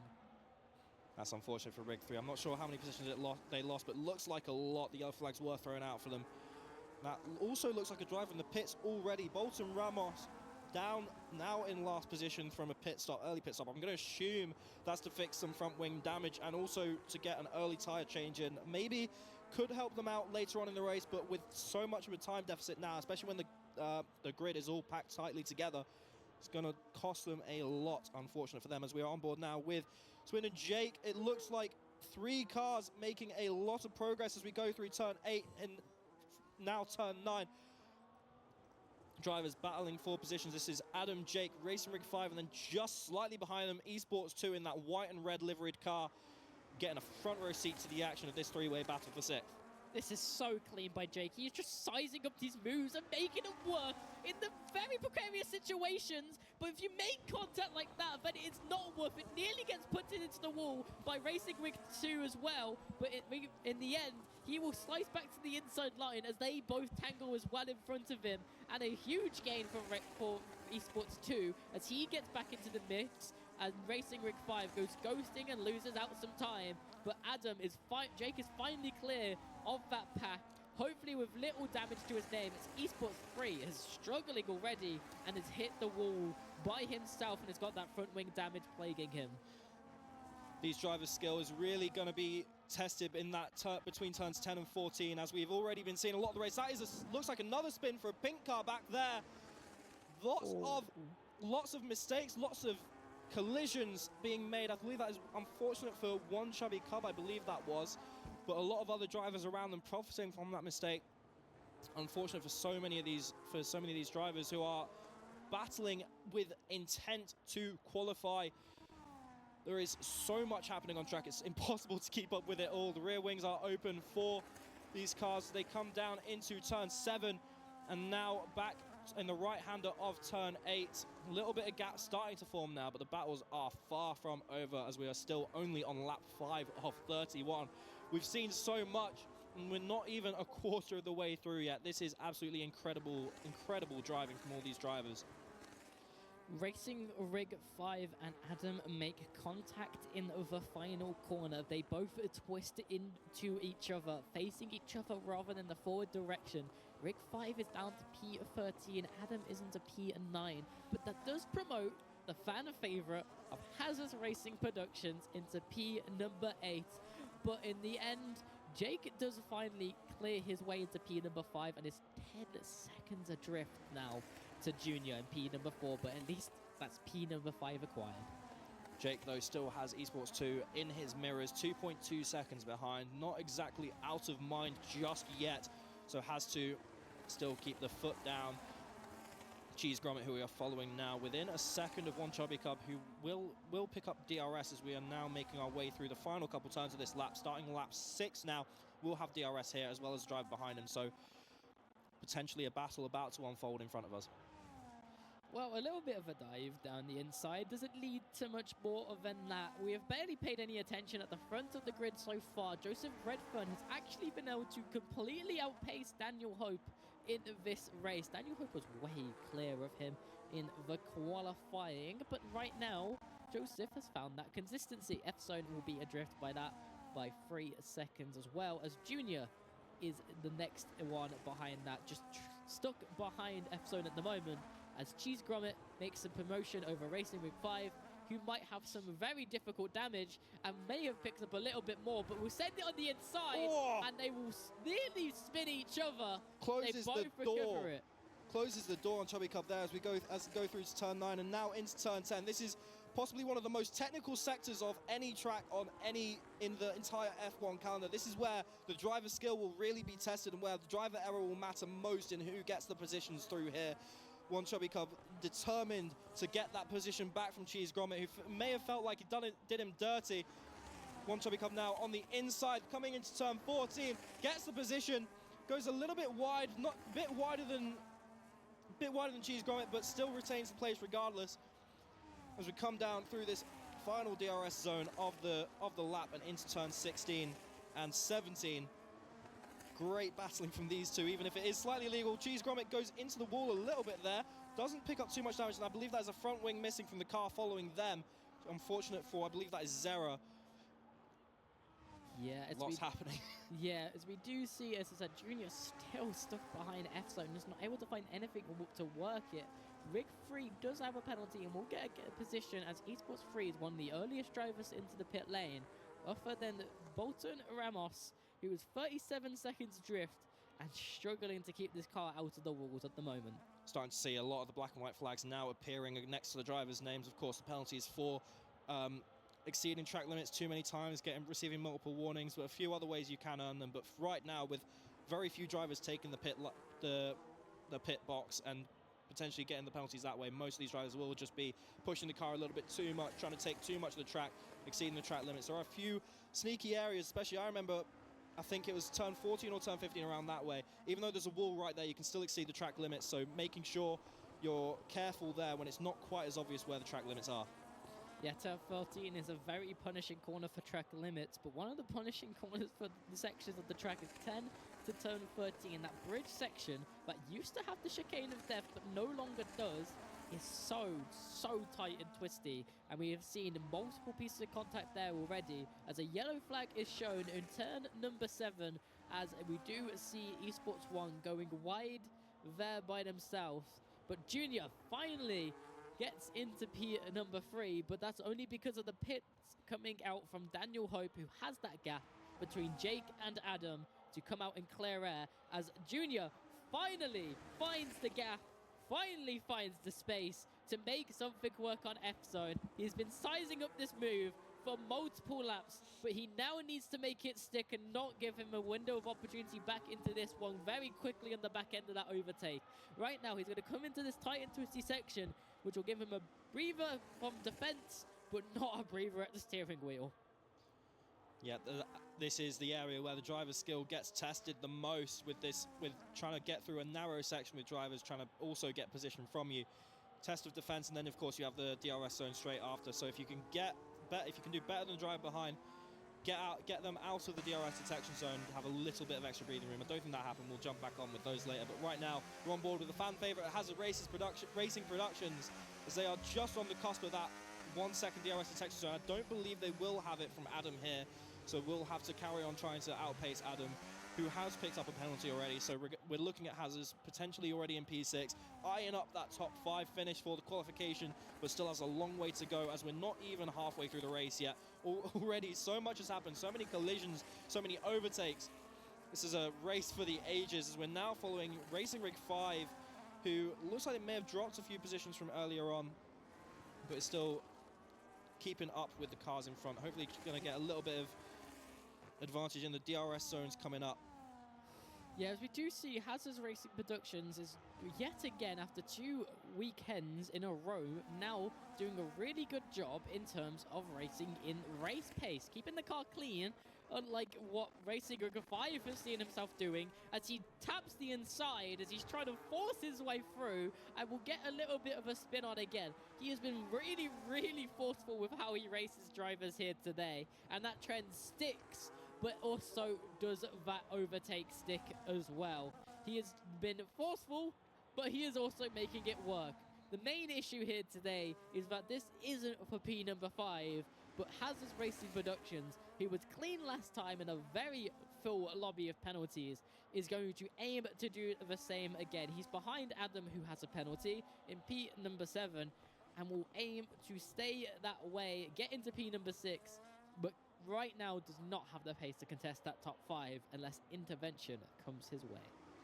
Following Daniel Hope in his battle with Joseph Redfern. Now, these two drivers, as it stands, will still be qualifying, and they have a big gap behind them to kind of take a little bit of a breath, but at the same time, they want the ego of beating each other, surely. But at what point do you set aside the ego and be like, I just want to finish, and I want to make sure I get to Grove in April? So we'll see what these drivers decide to do as we round the final 2 corners, and it starts lap number 10 for these drivers, finally in double digits of laps. Looks like a purple lap there for Daniel Hope. We can't quite see who's got the fastest lap yet, but it looks like a very strong one from Daniel Hope there. Yeah, he's found a lot more pace in this stint compared to Joseph Redfern. In that first one, he lost 4 seconds, but in this undercut, he has definitely caught up massively, as we do see another driver off in turn number 7, causing another yellow flag. Having some difficulties, as we have already been seeing, as we do see Racing Rig 5 pick up their first track limit excursion penalty. But this battle for provisional P number 1 for Joseph Redfern and Daniel Hope is going to be what really should keep you intrigued this evening. If they can find a way to actually race each other on this very, very difficult circuit, this will be a fight for it to the very bitter end.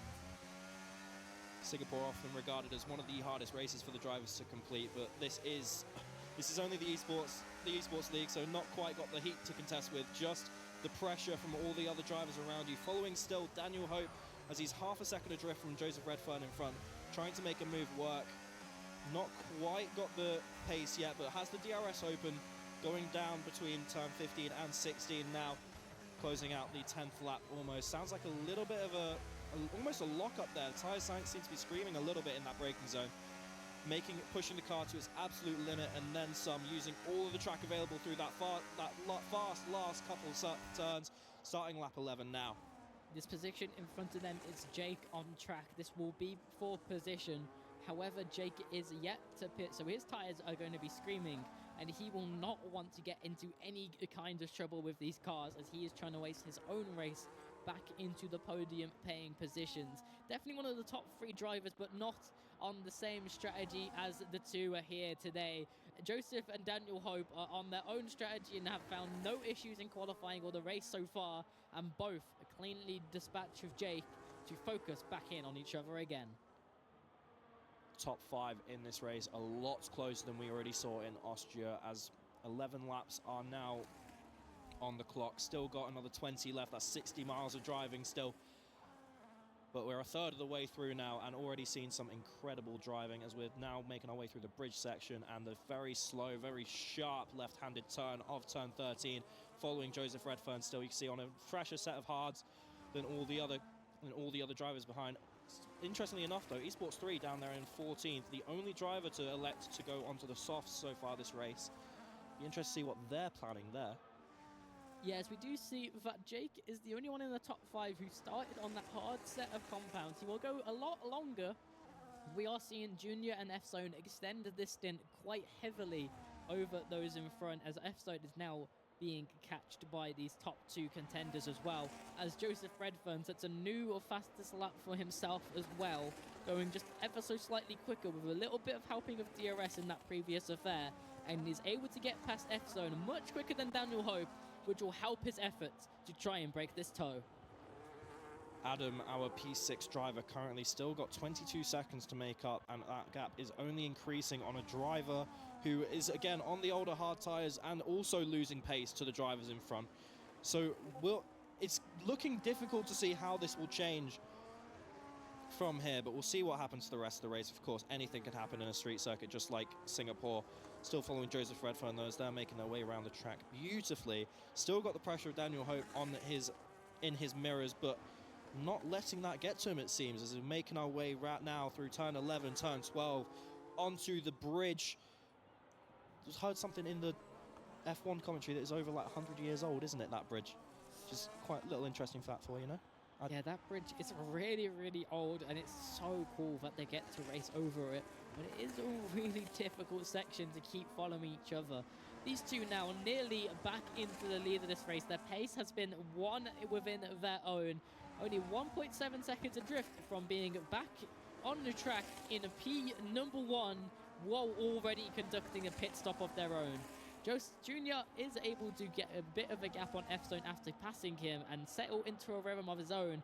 But you see that red light flashing.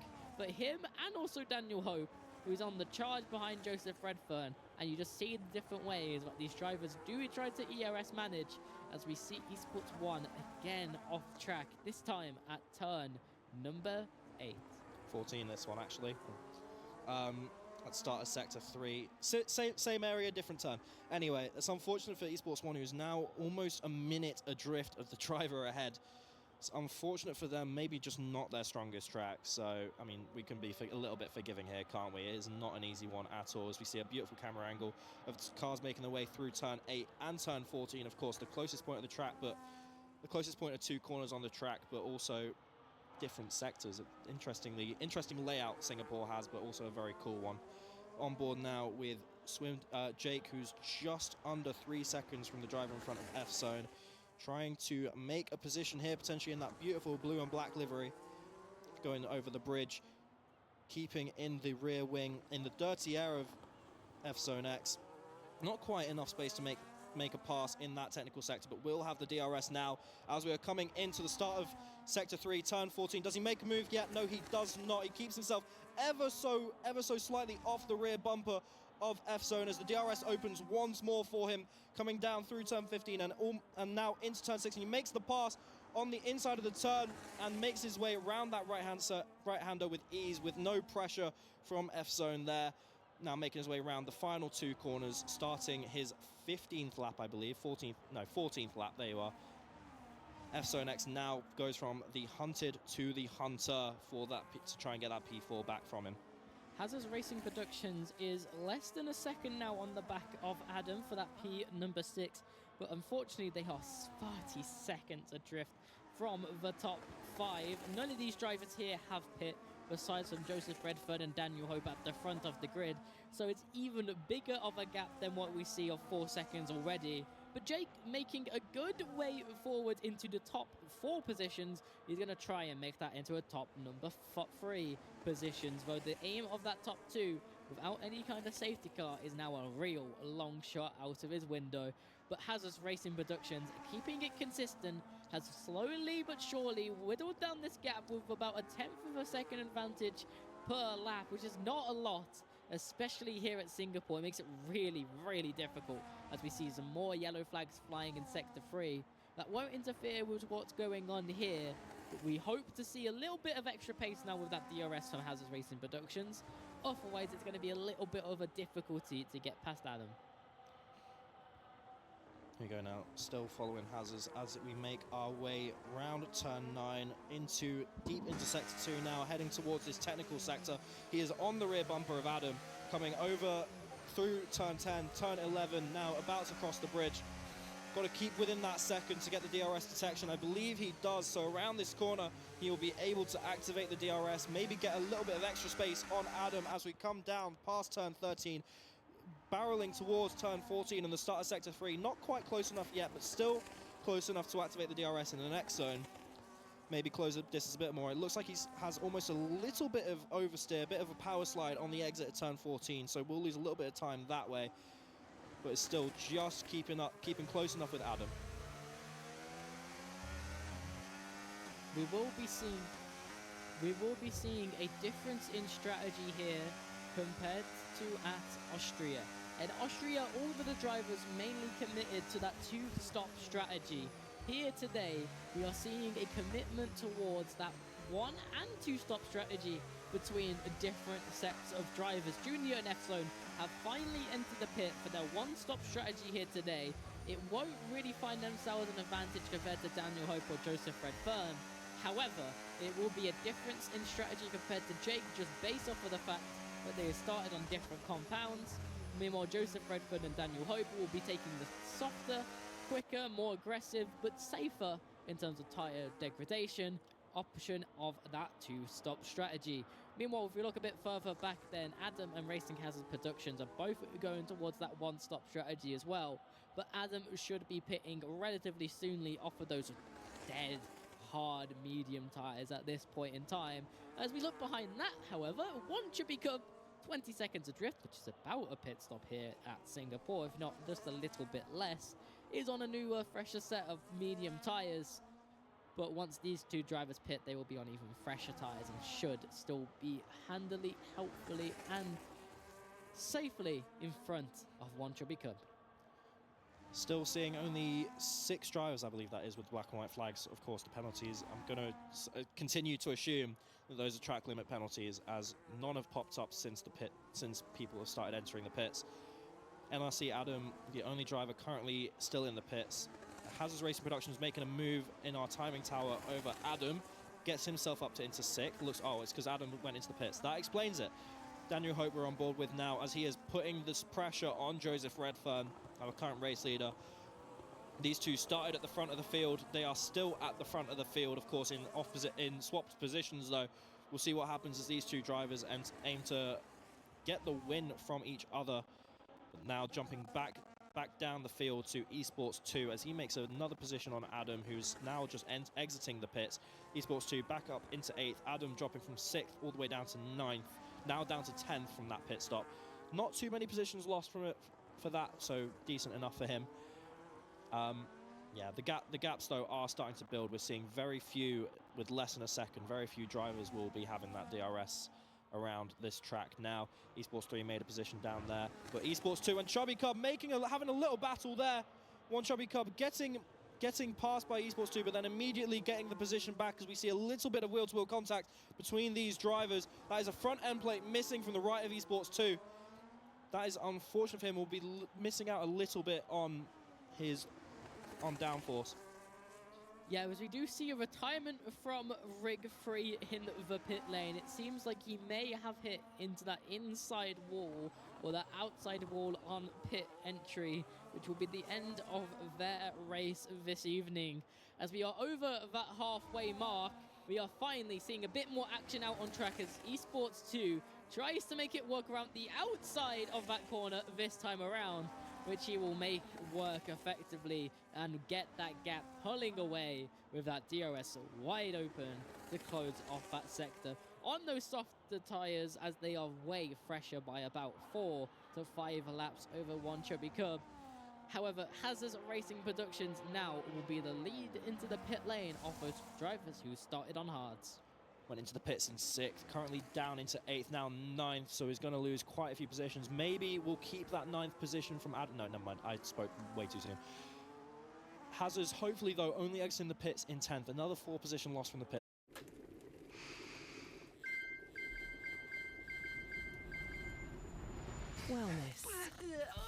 It's all got a bit much. Something to hack, track, stack. Self-care shouldn't feel so stressful. Bugger. Nothing beats nature. Within the span of a lap, a driver who's not 7 seconds behind knows Cheese Gromit, who is 7 seconds behind Hazard's Racing Productions, to be fair, but no longer 7 behind Ramos, who gives him a little bit of a lug tap on the rear, slides out of the exit, and we'll just see Cheese Gromit now pull away a little bit, but going back onto that side of Hazard's Racing Productions, will he be able to make those medium tyres work to catch that undercut that was afforded from the alternate strategy? Of course, as we noted, and it's still there, the gap between 5th and 6th, that qualifying drop-off is humongous. It's massive, that gap of 34, almost 35 seconds. So the top 5 that are qualifying got to be feeling pretty comfortable, you know? That's a pit. They can all pit and still emerge with it in that qualifying top 5. Still following, though, one chubby cub who is on the rear bumper of Racing Rig, following through these first couple turns. Seeing a lot of action for one chubby cub in this race. Hopefully not a bit of hip and shoulder we've seen, but hopefully not too much damage on the car. It seems to be running still very fast, so I guess not. I guess not much damage. We're seeing another yellow flag being thrown out in sector 1 and 3, right on the start-finish straight. Not quite sure what happened, but hopefully not a crash gate. Yeah, we do see the yellow flag coming out on up, as we do see one chubby cub, one of the drivers doing a 2-stop strategy here this evening, as we do finally see Jake coming into the pit lane. He will have the medium tyres. He will have a big lap delta over Junior and F-Zone, who he will have to definitely overtake Junior to get onto the podium, but might have to re-overtake F-Zone. The drivers out in front, though, who are on the 2-stop strategy, will be now at this point, with how difficult they are seeing it is to overtake one another. Daniel Hope will want to try and aim for that undercut, but we saw be massively in favor. But we do see that these two drivers are struggling at the moment, but it's a lot of positions gained. For that of Jake, 14 positions, as he did have that lap disqualified very early on in qualifying. Of course, you may struggle in qualifying, but racing is all about your composure against the other drivers around you. You can make a mistake in qualifying, you can be sent to the back of the grid, but if you are doing what Jake is doing, making 14 positions in 2/3 of the race distance, even just serving a pit stop now, so that was even higher beforehand. It's great work from him to get himself back up into those positions. Daniel Hope will be heading into the pit lane. He will be trying to make the charge in this second stint. He will wish to undercut Joseph Redfern here and get a clean exit lap under his belt. He undercut him in the last stint. He caught up that 4 seconds. Will he be able to replicate this in this second stint? It will be 11 laps left to do on those hard tyres. The fuel will be lower, so that extended amount of laps won't be too difficult for him to stare on down, but it will still be a decently long way to go, and will feel so much longer if he doesn't make this undercut successful. Gap now between P1 and P2 is 26.6 seconds, but still the gap between P2 and P3, we're seeing it close now as the timing is catching up after Daniel's exit from the pits, but it's still a good 10 seconds between. That's a lot of margins Daniel Hope has, and a lot of clean air to work with. F-Zone X picking up P4, only 5.5 seconds from Junior and Swindon Jake, even though pitting from, I believe he was P2 before he entered, is still in that top 5 qualifying spots with 30 seconds of clean air behind him, but that is only going to increase with the penalty that Esports 2 is yet to serve. Yeah, the only issue is with the people outside of the top 5 in this session is they are 32 seconds adrift. The drivers in that last session out at Austria were much, much closer to that P5 finishing positions, which will give themselves a much better reputation in front of the judges, which is the one issue they will be facing here. They are not close on pace to this top 5, and that is going to hurt how well they seem to be as drivers, even though it's hard to compare across different groups. Yeah, and either way, even if they don't get selected by the panel, which of course comes after the next Open Qualifiers, one final set of Open Qualifiers, same format as we have today, or for this set of the heats, the qualifiers to this 250% races, and then the 250% where final 10 drivers will be selected as part of the qualifiers. I think that's coming in the next month. So even after this race, all the drivers that don't qualify have one more opportunity to do it on track. So hopefully they don't lose heart by not qualifying here, and will continue to give it their all in the next set. We say that, but there's still room for mistakes to be made, as this is a tight and twisty track. But currently, all five of the top five have no penalties to their names. And Jake is on a charge. He has no ERS left in that battery. He is absolutely slaughtering it to try and drag some pace out of his medium tires. But he is on the back of F-Zone. He will open up that DRS, and he will reclaim P number 4 in a matter of moments after making that pit stop, as those medium tires are giving him a huge pace advantage. Now staring 6 seconds to chase down Junior, and that 12 seconds in front of that seems a little bit far-fetched. Well, you never know what could happen, and as you mentioned, that top 5 not picking up any black and white flags, but of course the difference between a penalty and putting yourself in the wall is marginal to none here in Singapore. So I guess the drivers are, first of all, they're bloody good drivers to be able to not get any penalties and keep driving with no issues, as we see Jake using all of the available track through that 13th turn there after the bridge, pushing the car to the absolute limits, but still leaving themselves enough margin to stay on the track and stay racing. We're seeing now the total number of penalties for the 7 drivers with the black and white flags. Esports 2 and Emma Payne, that is, only 3 seconds, and as of course D-Bolt and Ramos as well. But the most penalties going to One Chubby Cub, 12 seconds. So unfortunately will be losing, I believe, the P13 spot that they are currently in. This is unfortunate for them. Currently watching the battle between Racing Rick 5 and Esports 2, but Daniel Hope has undercut Joseph Redfern and got P number 1. It is now on to Joseph Redfern to make that overtake stick, and he is already hounding the back of him, way closer than what Daniel Hope has been able to achieve. Down into 2 attempts, which we barely even saw Daniel Hope achieve at any point in time. But a massive run coming out of Racing Rig 5, who's going to send it down the inside and will get clear, but deep into the corner, which may open up the switch rack a little bit here for Esports 2. As we run towards that start-finish straight, he is still out in front at the moment now, but as we now round on, the DRS will open up once again. As we head on to lap number 22 for these drivers, he will shadow down the inside, but not actually find the room or the space to do so, and will fall off adrift with a mistake heading into the next set of corners. Mentioned, of course, just before, Daniel Hope taking back his rightful P1 after losing it earlier on in the race to Joseph Redfern, who took it right off the race start pretty much. Of course, Joseph took that P1 earlier on track. Can he do it again?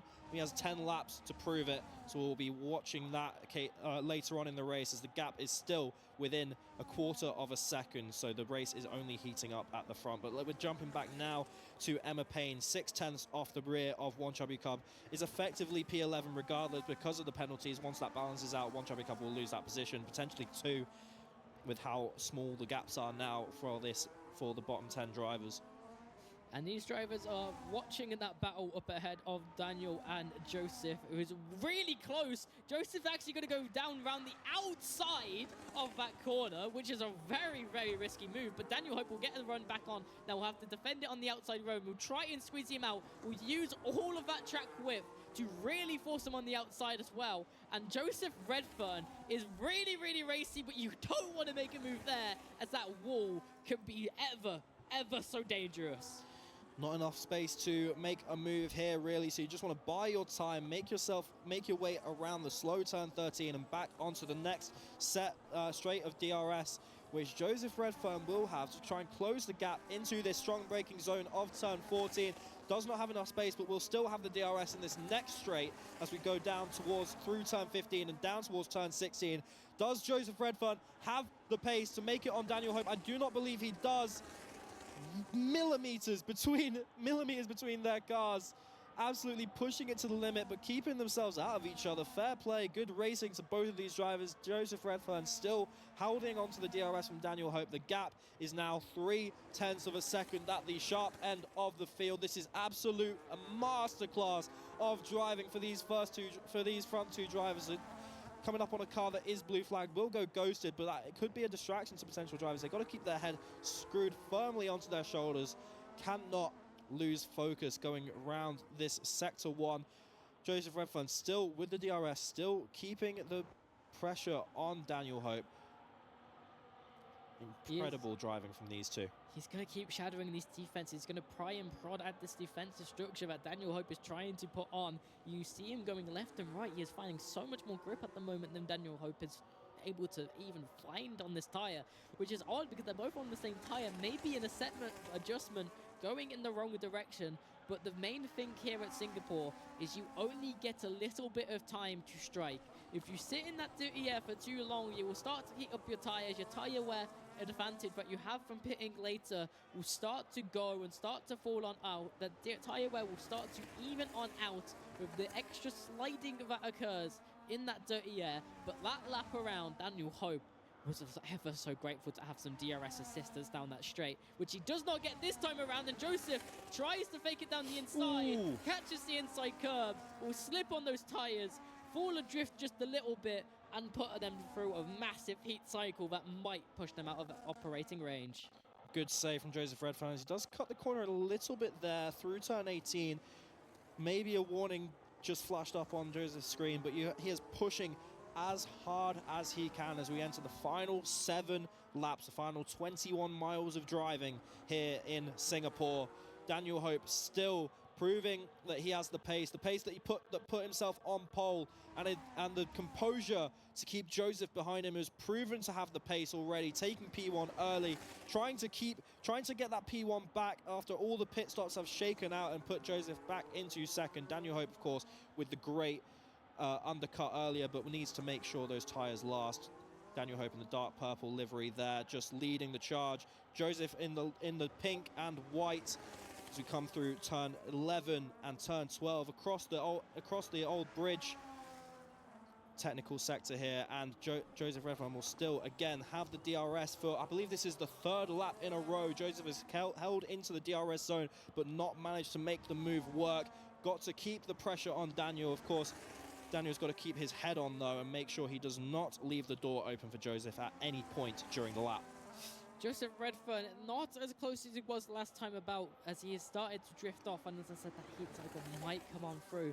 But for the quality of battles that you see at Singapore, this is absolutely tantalizing. As we ride on board now with Joseph Redfern, he is managing that ERS beautifully, keeping it in that 40 to 50% range, which gives him enough to strike if he finds an opportunity, but keeps him with enough to just keep that average lap time and that pressure constantly pelting onto Daniel Hope every single lap.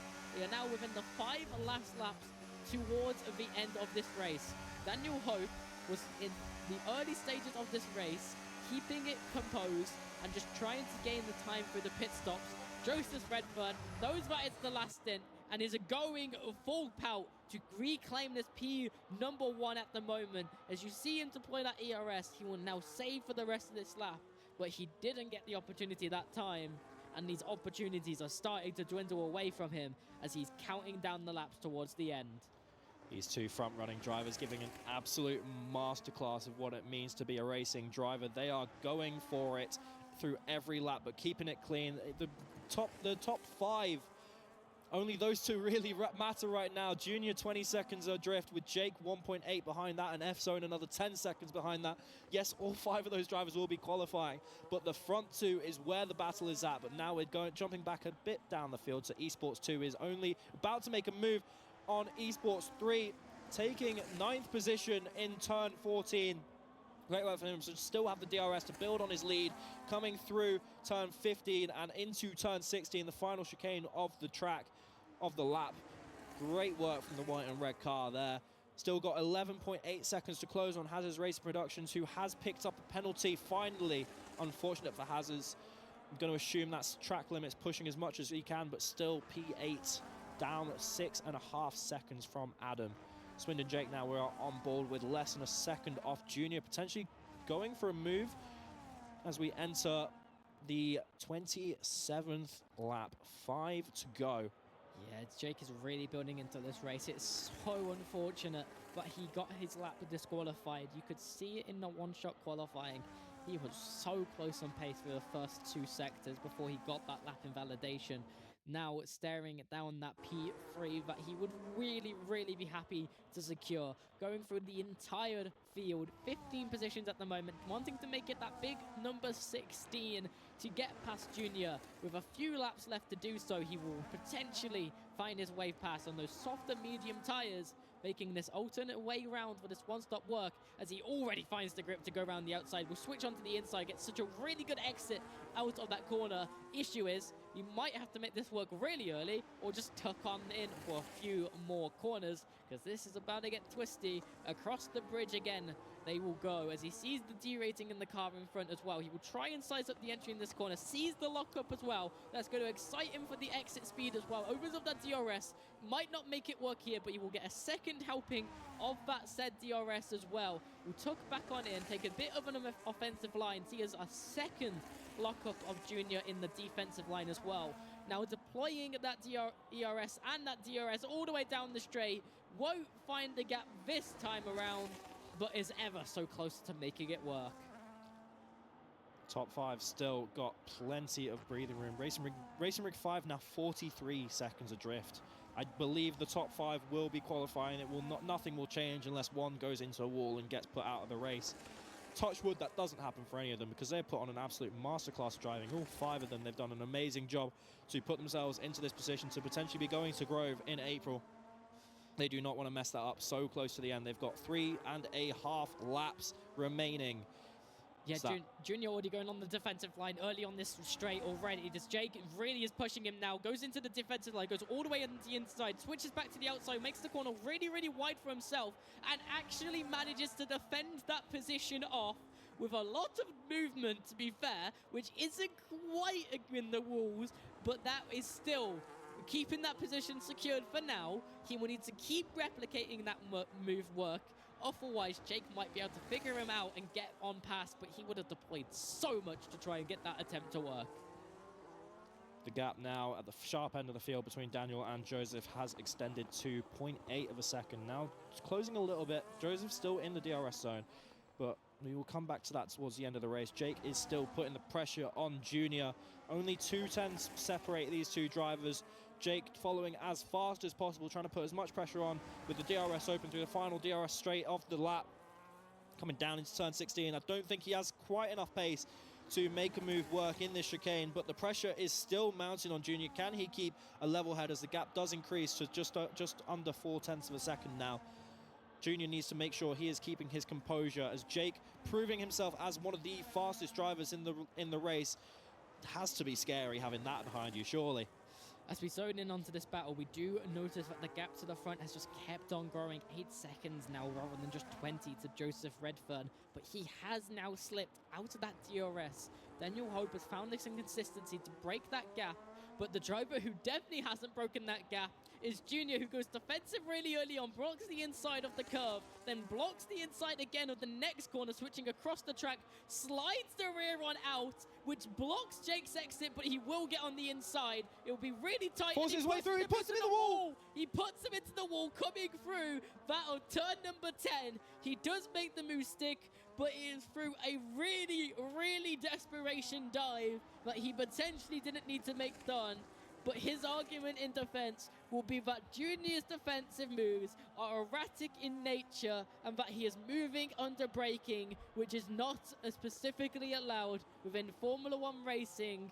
But he does get that position in the end, doesn't pick up a penalty in the end, but he will actually let him on by. The respect coming out from Jake, but the damage on the front wing that Junior would have picked up will stay nonetheless. So Jake either will have to stay behind for the rest of the race out of respect. We'll see this overtake be a lot easier this time around, with that damage going to hinder him so much more to the end of this race. I have to say, class act from Jake there, letting Junior back through, feeling a little bit responsible for that incident. It's difficult to say because, of course, these drivers only have 2 laps, a lap and a half remaining of racing. They want the positions. There you go. Jake's taken the position fairly easy through turn 1 and turn 2. A little bit of DRS assistance into the corners, getting a bit of top speed. Now takes P3. A little bit cleaner than we saw before.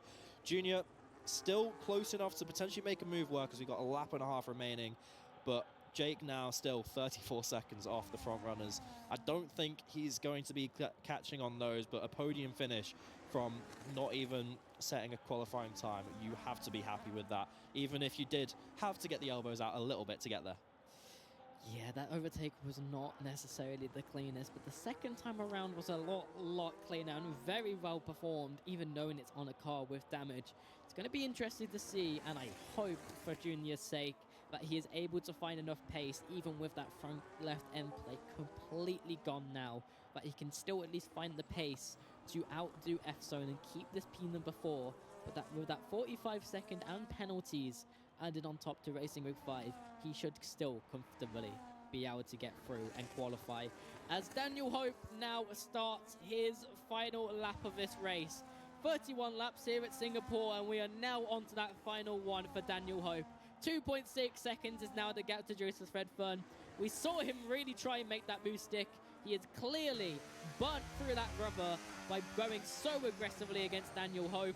But Daniel Hope picks up a track limits penalty on the final lap of the race, and it might be down to that determines who wins this race. He now has 3 seconds to his name and only half a lap to gain 5 temps on Joseph Redfern. He has given Joseph Redfern a dog and a bone, an opportunity into this race yet again. He was falling away, he was building the gap, he had it comfortable, he pushed when he didn't need to, but he's still gaining time. He has got a little bit of DERS left, but he goes deep into corner number 14. He's got a couple of kinks left, a couple of corners left, as he's got 2.8 seconds at the moment, no ERS left.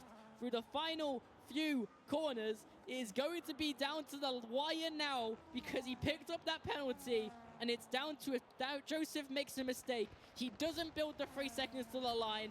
Joseph doesn't make a mistake, and he gives away on the last lap the win to Joseph by picking up a track limits penalty. We go back 38 seconds to Jake, who was able to make it work and make the move to get P number 3. He's up 16 positions, and he has to be applauded for his efforts.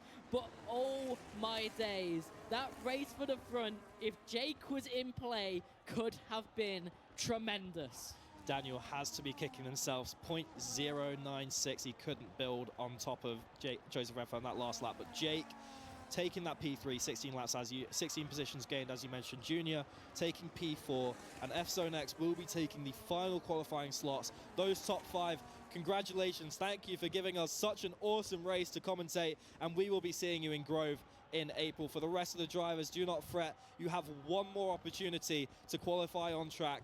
Open Qualifiers 3 will be coming soon. Hope to see you on the track there. Hopefully to see more of you who did not get to the chance to prove your pace today, get to prove your pace then. Until then, though, get some practice in, because we do want to see the best races in that final open qualifying, as we are now still following our race winner, Joseph Redfern, and the Racing Rig 5 makes his way round the track to finish 47 seconds off the top 5 qualifiers. What a massive gap those top 5 led by. Absolutely incredible work from those. Incredible race from those out in front today. Zero finally crosses the line and finishes off that session down in P15. F-Zone was able to come across the line in P number 5 comfortably. Junior might be kicking himself. He did a good job. He did a good job at trying to defend that position, but it wasn't quite good enough. It wasn't quite clean either, but nor was the overtake that ended up happening on him.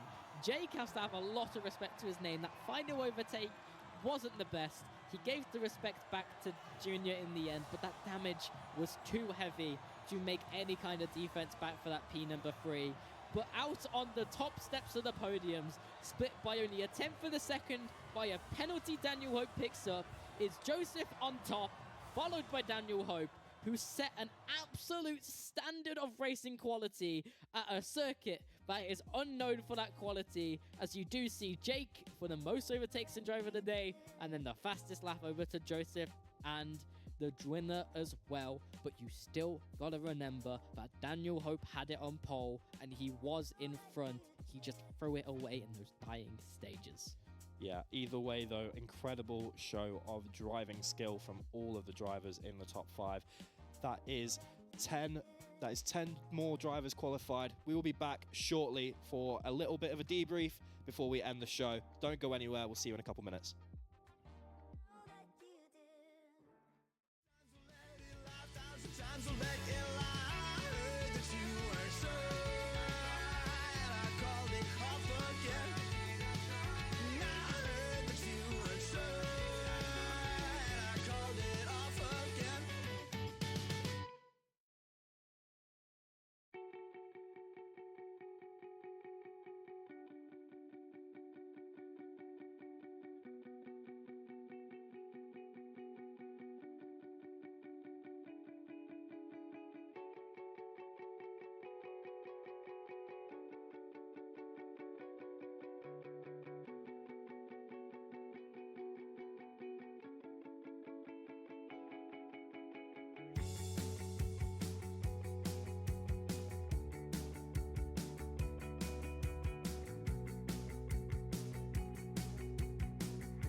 And with that, Open Qualifiers 2 for the Student Racing League is done. We have another 10 drivers qualified for the LAN finals. That is half of the drivers in total. What amazing races we saw today, eh? Completely different races as well. That's another thing to bring up. Austria was an absolute scrap. All of the drivers really, really close, and many different storylines and a lot of different issues and incidents occurring. While Singapore, a lot cleaner considering it was a street circuit. Not than at all Austria. what we were The expecting. track that should be more dirty was the cleaner track in the end, and was very much a dominant top end 5. Yeah, that top 5 so much further away from the field, but still quite relatively close together compared to Austria. Of course, congratulations to the top 10 drivers who have qualified, and commiserations to the rest of the drivers who unfortunately will not earn those qualification slots this time around. A reminder, you have one more attempt in the Open Qualifiers 3s. Keep in tune with Williams for everything that will be coming soon on that. But keep on proving yourself as the great drivers you are. Of course, we've got that talent selection panel to earn your position. I'm really looking forward to the final Open Qualifiers, and hopefully some great racing in Grove when we go there. Yeah, and the drivers here today put on quite an affair as well. In that first race, we had multiple drivers. Logan Edwards specifically getting into very much chaotic incidents that hindered his progression. He made it back into the top 5 after an early issue with Seth, but then after that ended up getting into an issue with Alex that caused both Alex and Seth to retire. So hopefully they both come back next time and come back even stronger to come through cleanly without any kind of issues on their hands. And Logan Edwards, again himself, hopefully he can come back, qualify through. But a few other drivers in that session, Adam McEwen as well as a couple other drivers as well, just outside the fringes of that, were close on the margin in that race. And then you got some of the favourite driver names in the second lobby, though they were quite far off the drift. Hazard's Racing Productions, Cheese Grommet, and One Chubby Cub. Some quite amazing names, fan favourites, especially in terms of Hazard's Racing Productions. We do see you in chat. We know we don't reference you enough, but Hazard's Racing Productions, hopefully he makes it on through just so that you guys can have your fan favorite on hand? Well, only time will tell who will be the final drivers to appear. Looking forward to those races, as I've already mentioned. Congratulations. Have to say, though, Singapore, expecting a lot more carnage. Only 8 drivers, or 7 or 8 drivers picking up the black and white flags. A lot less people in the wall than I was expecting. Only a couple DNFs.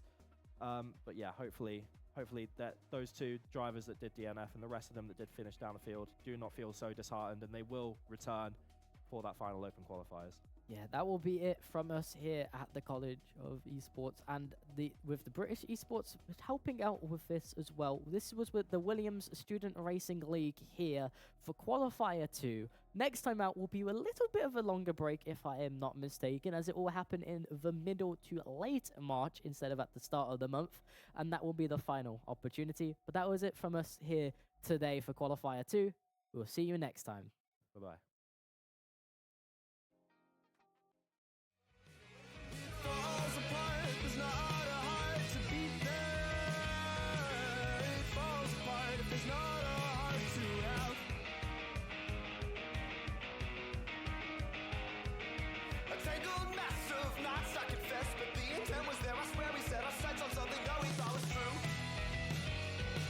It falls apart, there's not a heart to beat there. And it falls apart if there's not a heart to have. It falls apart, there's not a heart to beat there. It falls apart if there's not a heart to have. If there's not a heart to have. It falls apart, there's not a heart to beat there. It falls apart if there's not a heart to have. It falls apart, there's not a heart to beat there. It falls apart, there's not a heart to have.